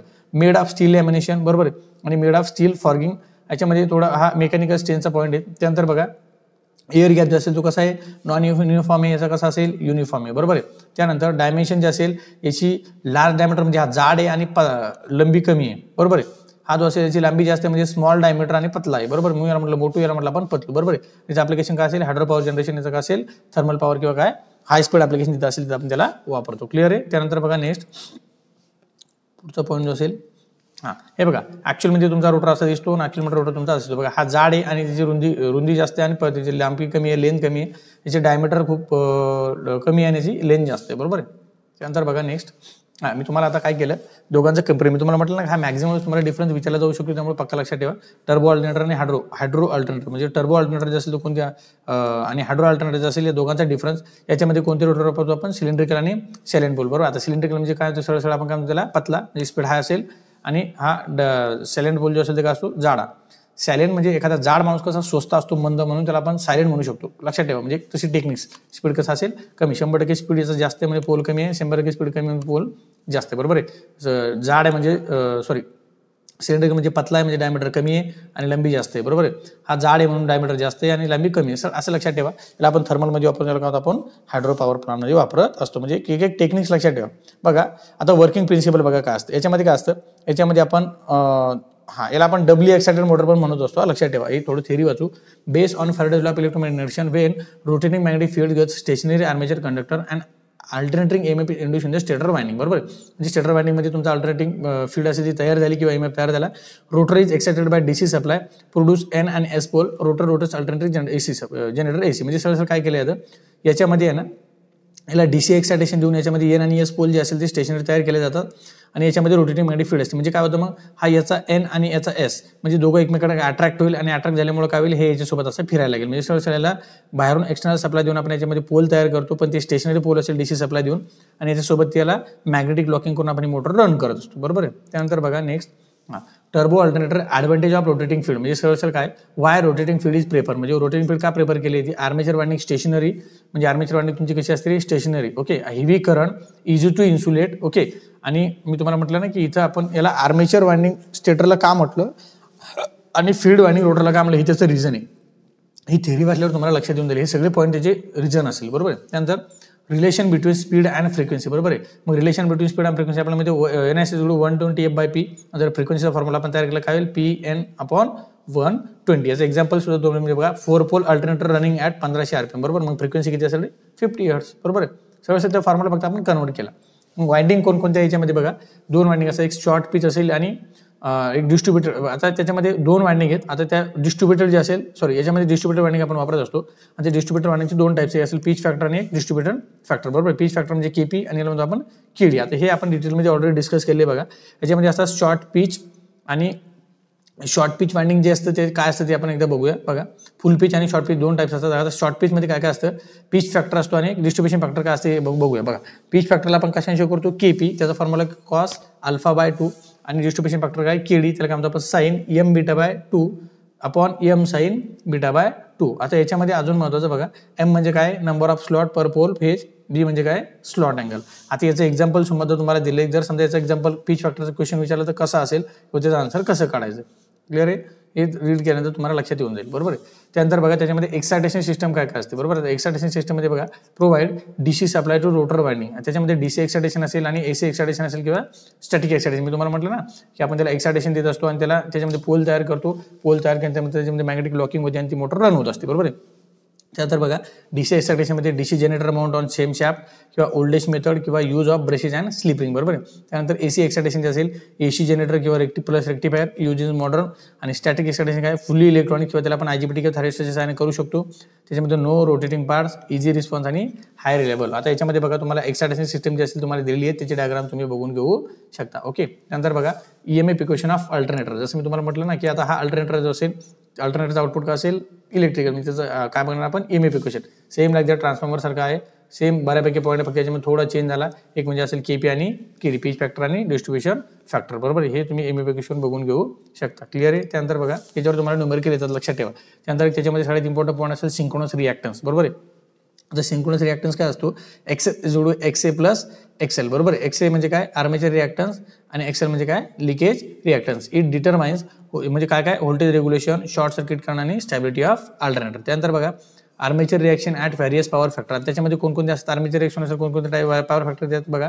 युनिटी पॉवर फॅक्टरनुसार आर्मेचर रिॲक्शन कशी असेल, लॅगिंगनुसार असेल आणि लिडिंगनुसार, बरोबर आहे. आता युनिटी पॉवर फॅक्टरमध्ये बघा, armature flux parallel main flux, बरोबर आहे. त्यानंतर डिस्टॉर्स मेन फ्लक्स, क्लिअर आहे. त्यानंतर लॅगिंग पॉवर फॅक्टर जो असेल, armature flux oppose to main field, बरोबर आहे. आता याच्यामध्ये बघा, युनिटी पॉवर फॅक्टरमध्ये लॅगिंगमध्ये आणि लिडिंगमध्ये. आता याच्यामध्ये एक महत्त्वाचं बघा, सरळ काय की परपेंडिक्युलर म्हणून आपण याला, बरोबर आहे ना. म्हणजे सरळ या फ्लक्स असे असेल तर दुसरा फ्लक्स तुमच्या असे असेल, बरोबर. त्याच्यानंतर लॅगिंग पॉवर फॅक्टर ज्यावेळेस काय होतं, अपोज म्हणजे तुमचे मेन फ्लक्स असेल आणि आर्मेचर फ्लक्स असे असेल. त्यानंतर armature field add in made field म्हणजे सरळ काय, लिडिंग पॉवर फॅक्टरमध्ये काय, दोन्हीची डायरेक्शन कशी असेल, सेम असेल, बरोबर आहे. मग याच्यामध्ये काय होतं की बघा, ही मेन फील्ड फ्लक्स जे असेल, बरोबर आहे, φm जे म्हणतो आपण, बरोबर आहे. त्याच्यामुळे काय होतं, ही त्याला अपोज म्हणजे त्याला परपेंडिक्युलर असेल, त्याच्यामुळे काय होतं, distortion of main flux.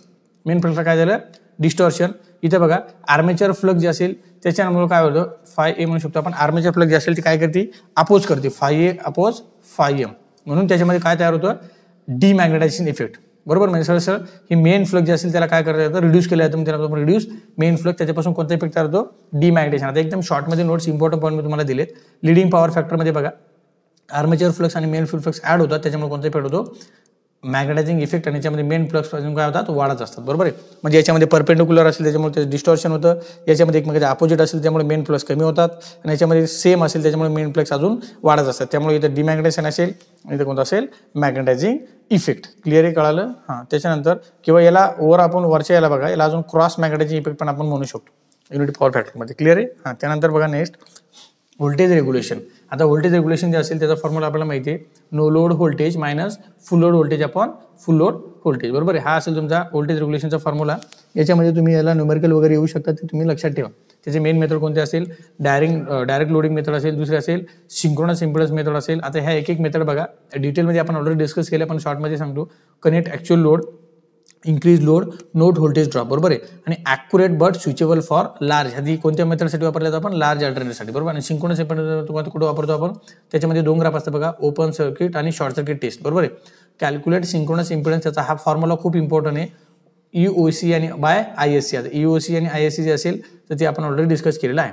Wien E0 is calculated, बरोबर आहे, दिस मेथड गिव्स हाय व्हॅल्यू, म्हणजे याला म्हणतो आपण पेसिमिस्टिक, आणि दुसरी कोणती असते एक ऑप्टिमिस्टिक मेथड, बरोबर आहे. त्यानंतर बघा नेक्स्ट सिंक्रोनायझेशन ऑफ अल्टरनेटर. आता सिंक्रोनायझेशन ऑफ अल्टरनेटरची गरज काय पडते, त्याची डेफिनेशन काय असेल, connecting and alternator to an existing live busbar. म्हणजे सरळ आहे की 2 अल्टरनेटर आपण मॅच कशी करतो, तर त्याची नेसेसिटी काय असेल, to operate alternator in parallel. म्हणजे सरळ म्हणतो ना आपण 2 मॅच कनेक्ट करा.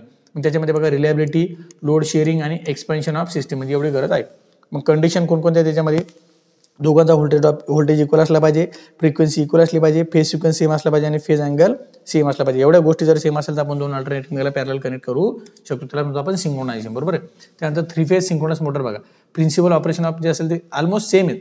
त्याच्यामध्ये बघा rotor supply with DC supply, stator supply with AC, okay, आणि rotating magnetic field pulls rotor into synchronism. म्हणजे सरळ काय त्याच्यामध्ये मॅग्नेटिक लॉकिंग ते मोटरला आपण घुमवत असतो, बरोबर. इम्पॉर्टंट नोट असं असेल की synchronous motor are not self starting.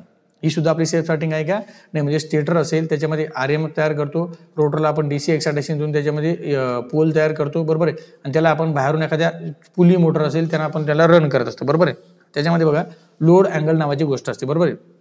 आता हे लोड अँगल नेमकं काय असतं बघा, angle between rotor magnetic field and stator rotating field. म्हणजे हे 2 जे फील्ड असेल याच्यामध्ये जो अँगल तयार होतो त्याला काय म्हणतो आपण, लोड अँगल, बरोबर आहे. सिग्निफिकन्स त्याचा इम्पॉर्टंट काय, डिटरमाइन्स टॉर्क, बरोबर आहे. मोर लोड टॉर्क इन्क्रीज, आणि load is greater than 90 degree motor become unstable आणि pulls out a synchronism. Pulls out a synchronism म्हणजे सरळ काय की तुमची मोटरची सिंक्रोनिझम गेला म्हणजे सरळ मॅग्नेटिक लॉकिंग त्याची ब्रेक झाली, बरोबर. त्यानंतर बघा synchronous motor for power factor improvement. Synchronous motor जी असेल ती पॉवर फॅक्टर इम्प्रूव्हमेंटसाठी why use by adjusting field excitation. म्हणजे आपण जे रोटरला आपण एक्सायटेशन देतो ना ते ॲडजस्ट करू शकतो. मोटर कॅन ऑपरेट ॲट लॅगिंगवर वापरू शकतो, युनिटीवर वापरू शकतो आणि लिडिंगवर, बरोबर आहे. फॉर पॉवर फॅक्टर इम्प्रूव्हमेंटसाठी आपण काय करू शकतो, motor is over excited operate at, आता त्याच्यामध्ये 2 टाईप्स आहे, ओव्हर एक्सायटेड आणि अंडर एक्सायटेड, बरोबर. ओव्हर एक्सायटेड जो असेल तो ऑपरेट लिडिंग पॉवर फॅक्टर, बरोबर आहे. आणि अंडर एक्सायटेड असेल तो ऑपरेट लॅगिंग, बरोबर. म्हणजे कंपेन्सेट लॅगिंग इंडक्टिव्ह लोड आणि use in industry, power plants आणि large factors called as synchronous condenser, okay. त्यानंतर बघा पुढचा जो पॉईंट असेल, आता हे अशा प्रकारे आपण सिंक्रोनस मोटर जे असेल की सिंक्रोनस मशीन जे असेल ते डिस्कस केली. त्याच्यामध्ये बघा हे सगळे पॉईंट आपण माइंड मॅपिंगमध्ये परत टाकले, तुम्ही त्याला एकदा बघून घेऊ शकता, ओके. त्यानंतर बघा लास्ट असेल तुमची स्पेशल पर्पज मशीन, ओके. आता स्पेशल पर्पज मशीन काय असेल तर ते आपण एकदा ओरली थोडं डिस्कस करूया. बघा स्पेशल पर्पज मशीन म्हणजे नेमकं काय, एक्झॅक्ट याच्यामध्ये आपण कोणकोणत्या मशीन डिस्कस करणार आहोत, बरोबर. त्याच्यामध्ये बघा सगळ्यात पहिली जी असेल ती कुठली मोटर आहे, युनिव्हर्सल मोटर. कुठली मोटर आहे, युनिव्हर्सल मोटर, बरोबर आहे. आता स्पेशल पर्पज मशीन म्हणजे सरळ एक स्पेशल ॲप्लिकेशन, जिथं जशी गरज आहे तशी मोटर डिझाईन केली, बरोबर आहे. त्याच्यामध्ये सगळ्यात पहिली बघा युनिव्हर्सल मोटर. आता युनिव्हर्सल मोटर जे असेल त्याचं बेस्ट एक्झाम्पल तुम्हाला सांगतो, ही मोटर तुम्हाला तुमच्या मिक्सरमध्ये असते बघा. कुठं असते, मिक्सरमध्ये, बरोबर आहे. म्हणजे स्टेटर आणि रोटर वाइंडिंग ही एक म्हणजे सिरीज कनेक्टेड असते. आता ते आपण डिस्कस करूया. बघा ची डेफिनेशन काय, universal motor is single phase motor. ही पण काय, single phase motor that can operate on both AC as well as DC. खूप इम्पॉर्टंट पॉईंट आहे. म्हणजे एकमेव मोटर अशी आहे की जी AC सप्लायवर पण चालते अँड DC सप्लायवर पण चालते. That is called as universal motor. म्हणजे युनिक एक स्पेशल मोटर. का म्हटलं त्याला स्पेशल मोटर आपण, ती AC सप्लायवर पण चालणार आणि DC सप्लायवर पण चालणार, बरोबर आहे. Can operate both on AC and DC supply. त्याच्या कन्स्ट्रक्शनमध्ये काय खूप सिम्पल आहे. त्याच्यामध्ये बघा similar to DC series motor, म्हणजे सेम DC सिरीज मोटर सारखी, म्हणजे स्टेटर आणि रोटर वाइंडिंग म्हणजे कसे आहे, सिरीजमध्ये कनेक्टेड आहे, बरोबर. सिरीज फीड वाइंडिंग, त्याच्यामध्ये अजून आर्मेचर वाइंडिंग आणि अजून काय कम्युटेटर आणि ब्रशेस याच्यामध्ये वापरलेले आहे. बघा वर्किंग प्रिन्सिपल काय, base on series motor principle. When AC or DC supply is applied, armature current and field current in phase, torque is unidirectional. बरोबर आहे. त्याची कॅरेक्टरिस्टिक्स बघा, व्हेरी हाय स्टार्टिंग टॉर्क आहे, हाय स्पीड आहे, हाय various आणि noisy operation. High speed कशामुळे असेल की त्याच्यामध्ये दोन्ही वाइंडिंग सिरीजमध्ये असल्यामुळे त्याच्यामध्ये खूप जास्त करंट राहतो. ओके, त्यानंतर अजून हाय स्टार्टिंग टॉर्क असेल, दोन्ही वाइंडिंग सिरीजमध्ये असल्यामुळे त्यामुळे रेजिस्टन्स सुद्धा जास्त होतो. बरोबर आहे. त्याच्यानंतर त्याचा स्पीड जो असेल तो आपण हायसाठी वापरत असतो. बरोबर आहे. सिरीज मोटर म्हणजे तुम्हाला DC series motor same like that he तशी काम करते. बरोबर आहे. ॲप्लिकेशन कोणकोणती मी तुम्हाला म्हटलं, mixer, grinder, electric shaver, reels, shaving machine आणि व्हॅक्यूम क्लिनर. आणि एक्झाम्पल जर तुम्ही बघितलं काय, हँड ड्रिल मशीन बघितली असेल तुम्ही बघा. त्यानंतर हाय टॉर्क आणि कॉम्पॅक्ट साईज आणि ability to run on AC supply. Okay, त्यानंतर नेक्स्ट बघा, ही अशी असते बघा. बघा हे तुम्हाला कम्प्युटर वापरलेला आहे. बरोबर, हे ब्रशेस वापरलेले. आता इथे जर बघितलं तुम्ही ही वाइंडिंग आणि वाइंडिंग पूर्ण एकदम अशी सिरीज कनेक्टेड आहे. लक्षात आलं. ओके, अशा प्रकारची मोटर रन करते. आणि तुम्ही जर मिक्सर ओपन केलं तुम्हाला सेम अशी मोटर त्याच्यामध्ये तुम्हाला दिसेल. क्लिअर आहे. बघा सेम मोटर ती कशी काम करते बघा. असा रोटर होतो, मॅग्नेटिक फील्ड कट केल्याने त्याच्यामध्ये EMF तयार होऊन तुमची मोटर जी असेल तो टॉर्क येऊन त्याच्यामध्ये फोर्स तयार होतो. त्यानंतर बघा नेक्स्ट सिंक्रोनस रिलक्टन्स मोटर. बरोबर आहे. आता स्पेशल मोटर आहे. सिंक्रोनस रिलक्टन्स मोटर जी असते एक रिलक्टन्स जो काय असतो त्याच्यावरती डिपेंड असतं. बघा कन्स्ट्रक्शनमध्ये त्याच्यामध्ये स्टेटर आहे आणि रोटर आहे. बघा 3 phase winding same as an induction motor, म्हणजे कोणासारखी आहे, इंडक्शन मोटर सारखी आहे. बरोबर आहे. त्यानंतर laminated steel with salient pole, आणि याच्यामध्ये कोणते पोल वापरलेले, salient pole giving variable reluctance. बरोबर आहे. No winding or magnet on rotor, म्हणजे रोटरवर कुठल्याही प्रकारचं वाइंडिंग अँड मॅग्नेट नाही. बरोबर आहे. त्यानंतर आता यामध्ये आपण वर्किंग कशी वर्क होती बघा. Stator produce rotating magnetic field, rotors अलाइंग with the position of minimum reluctance at run synchronous speed. लक्षात आलं. ओके, त्यानंतर की फीचर जे असेल त्याच्यामध्ये कोणकोणती, not self starting. Okay, he motor सुद्धा काय नॉट सेल्फ स्टार्टिंग आहे. त्यानंतर लो कॉस्ट आणि रोबोस्ट कन्स्ट्रक्शन. ॲप्लिकेशन कोणते, पर्म्स, फॅन्स आणि low cost constant speed application. हे एकदम शॉर्टमध्ये मी तुम्हाला सांगितलं, डायग्राम तुम्ही बघून. त्यानंतर बघा परमनंट कोणती आहे, परमनंट मॅग्नेट सिंक्रोनस मोटर. बरोबर, PMSM. ओके, आता परमनंट मॅग्नेट सिंक्रोनस मोटरमध्ये बघा त्याच्यामध्ये तुम्हाला कन्स्ट्रक्शन कसं दिसतं किंवा ॲक्च्युअलमध्ये कसं दिसतं सगळ्या या डायग्राममध्ये बघून घेऊ शकता. त्यामध्ये बघा स्टेटर आहे, दुसरं काय रोटर. बघा या डायग्राममध्ये रोटर आणि काय स्टेटर आहे. बरोबर आहे. परमनंट मॅग्नेट सिंक्रोनस मोटरमध्ये सरळ त्याच्यामध्ये एक परमनंट मॅग्नेट कुठेतरी असेल. आता बघू, इथे जर तुम्ही बघितलं बघा त्याच्यामध्ये परमनंट मॅग्नेट ऑर्डर रोटर वापरलेला असतो. बघा त्यानंतर इथे जर बघितलं 3 फेज वाइंडिंग त्याच्यामध्ये असती, पुढं स्टेटर आणि रोटरला काय असतो, एक परमनंट मॅग्नेट. बरोबर आहे. आता हे त्याचे मटेरियल कोणते मॅग्नेट असतो, फेराट वगैरे असेल त्याचं असेल तो मटेरियलचं नाव आहे.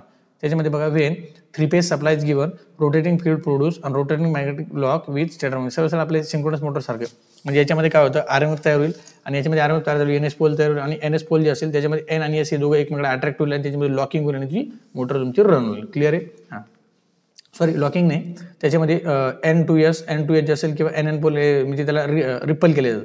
रिपल केल्यामुळे समजा इथे S पोल तयार झाला, S झाला याला ढकलणार, परत इथं सुद्धा S तयार झाले, S याला ढकलणार, असं म्हणजे त्याच्यामध्ये पुलिंग होऊन ती मोटर तुमची रन होईल. बरोबर. त्यानंतर बघा त्याची कॅरेक्टरिस्टिक्स जर तुम्ही बघितलं तर कोणकोणती आहेत बघा. High efficiency, high torque. बरोबर आहे. त्याच्यानंतर no rotor copper loss. Okay, त्यानंतर application electric vehicle, robotic, CNC machine and drone. अजून एक महत्त्वाची गोष्ट आता जे आता तुम्हाला सांगितलं बघा, इथं S पोल, इथं काय N पोल आहे. आता ही जी रोटेटिंग मॅग्नेटिक फील्ड असेल, बरोबर आहे, आता याच्यामध्ये पुश किंवा पोल जर तुम्ही मॅग्नेटिक लॉकिंग म्हणू शकता किंवा पुश म्हणजे रिपल पण म्हणू शकता. पण इथं जर समजा तुमची रोटेटिंग मॅग्नेटिक फील्ड तयार झाली आपण AC सप्लाय देणार, म्हणजे तुमचे N आणि S पोल पळणार आहे, म्हणजे पळणार ती याला घेऊन पळू शकतं, म्हणजे इथं सुद्धा आपण मॅग्नेटिक लॉकिंग त्याला म्हणू शकतो. बरोबर आहे. म्हणजे बघा इथं काय होईल, N आणि S हे समजा याचं S पोल असेल, याचं N पोल असेल, याच्यामध्ये काय होईल, सॉरी आपण रिपल नाही पण इथे अट्रॅक्ट म्हणू शकतो. दोघांमध्ये काय होईल, अट्रॅक्शन किंवा मॅग्नेटिक लॉकिंग होईल आणि मोटर त्यासोबत अशी घुमत राहील. बरोबर आहे. एक्झाम्पल बघा, most modern electric cars of PSM, म्हणजे मॅक्झिमम इलेक्ट्रिक कार्समध्ये याला वापरलेलं आहे. बरोबर आहे. त्यानंतर नेक्स्ट बघा तुमची स्टेपर मोटर. खूप फेमस मोटर आहे आणि खूप म्हणजे इम्पॉर्टंट मोटर आहे. बरोबर आहे. स्टेपर मोटर जे असेल ते एक अँगलनुसार किंवा स्टेपवर रन होत असते. बरोबर आहे. तुम्ही जर तिला बघितलं तर तुम्ही बघू शकता ते ॲक्च्युअलमध्ये कशी काम करते. बघा हे बघा तुम्हाला दिसते, हे असेल तुमची स्टेपर मोटर. बरोबर आहे. हां, अशा प्रकारे स्टेप बाय स्टेप बघा अँगलनुसार, जसे जसं अँगल चेंज होतो तसं तुमचा इथं ऑटोमॅटिक व्हॅल्यू चेंज होतात. बरोबर आहे. 1001, 1011, म्हणजे अँगलनुसार किंवा कोडिंगनुसार आपण त्याला चेंज करू शकतो. बरोबर आहे. आता त्याच्यामध्ये बघा सगळ्यात इम्पॉर्टंट डेफिनेशन बघा. डेफिनेशनमध्ये काय, stepper motor is a motor in which the motor moves in fix angular step, म्हणजे एका फिक्स अँगलने ती अशी घुमत असते. बरोबर आहे. त्यानंतर कन्स्ट्रक्शन बघा, rotor permanent magnet or tooth rotor. बरोबर आहे. त्याच्यामध्ये बघा रोटर असतं आणि दुसरं काय असतं, स्टेटर. बरोबर आहे. त्याच्यामध्ये काय परमनंट मॅग्नेट किंवा टूथ रोटर असतो आणि मल्टीफेज वाइंडिंग असेल स्टेटरमध्ये. महत्त्वाचं फेज नाही, मल्टीफेज वाइंडिंग. ओके. त्यानंतर बघा वर्किंग आहे, sequential energization of stator phase produce step by step mode, म्हणजे सरळ जशी वाइंडिंग तुम्ही स्टेप बाय स्टेप समजा ही एनर्जाइज केली मी, त्यानंतर ही करणार, त्यानंतर ही करण्याची, म्हणजे स्टेप बाय स्टेप आपण एक एक वाइंडिंग एनर्जाइज करत जाणार, त्यामुळे ऑटोमॅटिक तुमचा रोटर काय होईल, स्टेप बाय स्टेप रोटेट होईल, बरोबर. त्याचे टाइप्स कोणते, परमनंट मॅग्नेट असेल, व्हेरिएबल रिलक्टन्स असेल किंवा हायब्रिड म्हणू शकतो. ॲप्लिकेशन कोणते आहे, प्रिंटर असेल, सीएनसी मशीन असेल, 3D प्रिंटर असेल, रोबोटिक्स असेल. आता रोबोटमध्ये बघा तुम्ही समजा त्याची जी अँग्युलर हालचाल असेल त्याच्यानुसार ही मोटर तुम्ही वापरू शकता. त्यानंतर बघा कॅमेरे पोझिशन असेल, बरोबर. आता कॅमेरा पण सुद्धा आपण घुमत असतो ना, असे कॅमेऱ्याची पोझिशन चेंज करतो, ते पोझिशन चेंज करणं म्हणजे अँगलनुसार मोटर रन करण्यात. एक्झाम्पल काय, a printer carriage use to stepper motor to move accurately 1 step at time. Okay. त्यानंतर बघा next linear induction motor, LIM. आता लिनियर इंडक्शन मोटर म्हणजे सरळ खूप सिंपल आहे.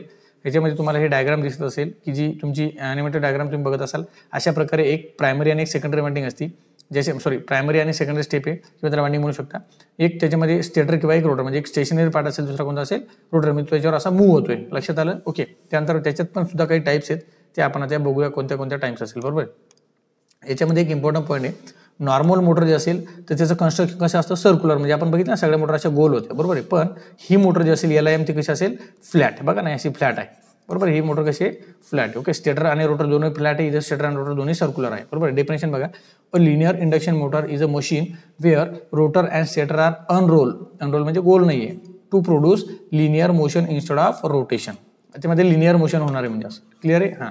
कन्स्ट्रक्शनमध्ये बघा स्टेटर आहे, त्यानंतर आपण प्रायमरी, दुसरा रोटर त्याला म्हटलं आपण सेकंडरी. बघा स्टेटरमध्ये काय काय, iron core with slot, stator phase distributor winding आणि कनेक्टेड टू सप्लाय, बरोबर आहे. स्टेटर आपण सप्लाय कनेक्ट करणार, त्यानुसार रोटर जे असेल aluminium copper steel place on steel banking plate similar to squirrel cage rotor सारख्या स्टील बँकिंग प्लेट त्याच्यावर ठेवलेल्या असतात आणि त्या अशा रन होतात किंवा मूव्ह होत असतात, बरोबर आहे. त्यानंतर बघा नेक्स्ट तुम्हाला ह्या डायग्राममध्ये बघा कसं, मी ॲक्च्युअलमध्ये तुम्हाला लक्षात येत असेल, बघा N आणि S म्हणजे त्याच्यामध्ये रिपल अट्रॅक्शन बरोबर त्याची कशी पुढं मूव्ह होती, बघा लक्षात आलं.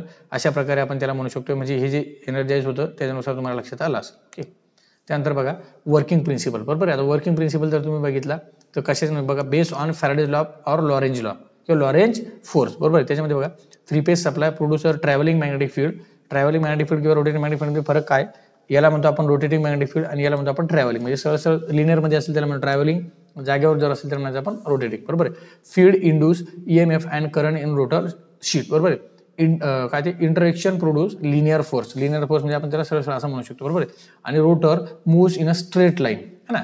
त्याच्यामध्ये इम्पॉर्टंट फीचर कोणकोणते, no mechanical contact, smooth and noiseless आणि ॲसेलेशन डिपेंड ऑन स्लीप, बरोबर आहे. एक्झाम्पल जर बघितलं तर मॅग्लेव ट्रेन, तुम्ही वाटलं तर गुगलला फोटो नाव टाकलं तुम्हाला बरेच फोटो बघायला मिळेल.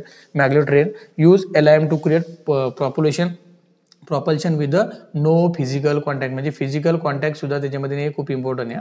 Giving a silent high speed operation, बरोबर. म्हणजे याच्यामध्ये मेकॅनिकल लॉस, फ्रिक्शन वगैरे काहीच राहणार नाही. अजून types of linear induction motor मी तुम्हाला म्हटलं याचे काही टाइप्स आहेत. त्याच्यामध्ये बघा सिंगल स्लाइड आणि दुसरं जे असेल त्यामध्ये आपण डबल स्लाइड, म्हणजे सरळ काय याच्यामध्ये फक्त एका साईडनं पार्ट मूव्ह होणार आणि डबल स्लाइडमध्ये दोन्ही साईडनं पार्ट मूव्ह होणार. आता याच्यामध्ये फक्त हा लिनियर आहे, बरोबर आहे. आणि सेकंड जे असेल, आता ही थिअरी तुम्ही वाचून घ्या, याच्यामध्ये बघा हा पण मूव्ह होतो आणि हा पण मूव्ह होतो, फक्त हा स्टेशनरी, म्हणजे काय सरळ याला डबल मुव्हिंग पार्ट आणि त्याला सिंगल मुव्हिंग पार्ट आहे. That is called as types of linear motor, बरोबर आहे. आता ॲप्लिकेशन ऑफ लिनियर मोटर काय, मेजर ॲप्लिकेशन जे असतील तर कोणकोणते, मॅग्लेव ट्रेन्स म्हणजे no friction very high speed, त्यानंतर इलेव्हेटर किंवा लिफ्ट म्हणू शकता, automated converter system, theme parks rides किंवा linear propulsion use in roller coaster किंवा स्लॅडिंग डोअर अँड गेट्स, बरोबर आहे. हाय स्पीड लॉन्च सिस्टीम आणि एअर कॅप तुम्ही म्हणू शकता, क्लिअर आहे. त्यानंतर बघा नेक्स्ट, हां आता याच्यामध्ये तुम्हाला परत मी तेच केलं की या चॅप्टरमध्ये पण आपण शॉर्ट नोट जे असेल ते बघितले. याच्यामध्ये काय काय बघितली, इन्व्हर्टर मोटर बघितली, सिंक्रोनस रिडक्शन मोटर बघितली, PMSM बघितली, स्टेपर मोटर बघितली, लिनियर इंडक्शन मोटर बघितली, सिंगल साइडेड LIM बघितली किंवा डबल साइडेड LIM सुद्धा बघितली आणि त्याच्याबद्दल आपण एक एक महत्त्वाचे सेंटेन्स याच्यामध्ये दिलेले आहे. ओके. अशा प्रकारे आपण मशीन जो असेल तो बऱ्यापैकी फास्टमध्ये रिवाईज केला. अजून त्याच्यामध्ये स्पेशल पर्पज मशीन जे असेल त्याचे सुद्धा मी माइंड मॅपिंग म्हणजे एकाच पेजमध्ये तुम्हाला सगळा चॅप्टर रिवाईज होईल. त्याच्यामध्ये काय काय आपण डिस्कस केली, इन्व्हर्टरमध्ये काय काय इम्पॉर्टंट पॉईंट होते, सिंक्रोनस रिडक्टन्समध्ये काय काय इम्पॉर्टंट पॉईंट होते, बरोबर आहे. PSM मध्ये काय काय महत्त्वाचे पॉईंट होते, त्याचे ॲप्लिकेशन काय, स्टेपरचे महत्त्वाचे पॉईंट ॲप्लिकेशन काय, त्यानंतर लिनियर जे असेल त्याचं कन्स्ट्रक्शन, त्याच्यामध्ये स्टेटर रोटर काय, ट्रॅव्हलिंग फील्ड काय, लिनियर फोर्स काय, हे सगळं माइंड मॅपिंग आपण एकाच पेजवर डिस्कस केलेलं आहे किंवा नोट डाऊन केलेलं आहे. ओके. अशा प्रकारे आपण हा मशीन जो असेल या मशीनचा ऑलमोस्ट पूर्ण पार्ट रिवाईज केलेला आहे फास्टमध्ये. ओके. आता त्याच्यामध्ये जर तुम्हाला काही असे पॉईंट असतील की तुम्हाला अजून डिटेलमध्ये समजून घ्यायचे तर तुम्ही त्याला रिवाईज करताना आपल्या चॅनल बरेच व्हिडिओ आहेत डिटेलमध्ये टॉपिक वाईज, ते तुम्ही व्हिडिओ बघून त्याला समजून घेऊ शकता. ओके. आणि जर तुम्हाला एवढं समजून सुद्धा काही जर डाऊट आला किंवा काही एखादा टॉपिक नाही समजला तर तुम्ही मला 100% कमेंट करू शकता. चला तर आज इथे आपण थांबून जाऊया. थँक्यू.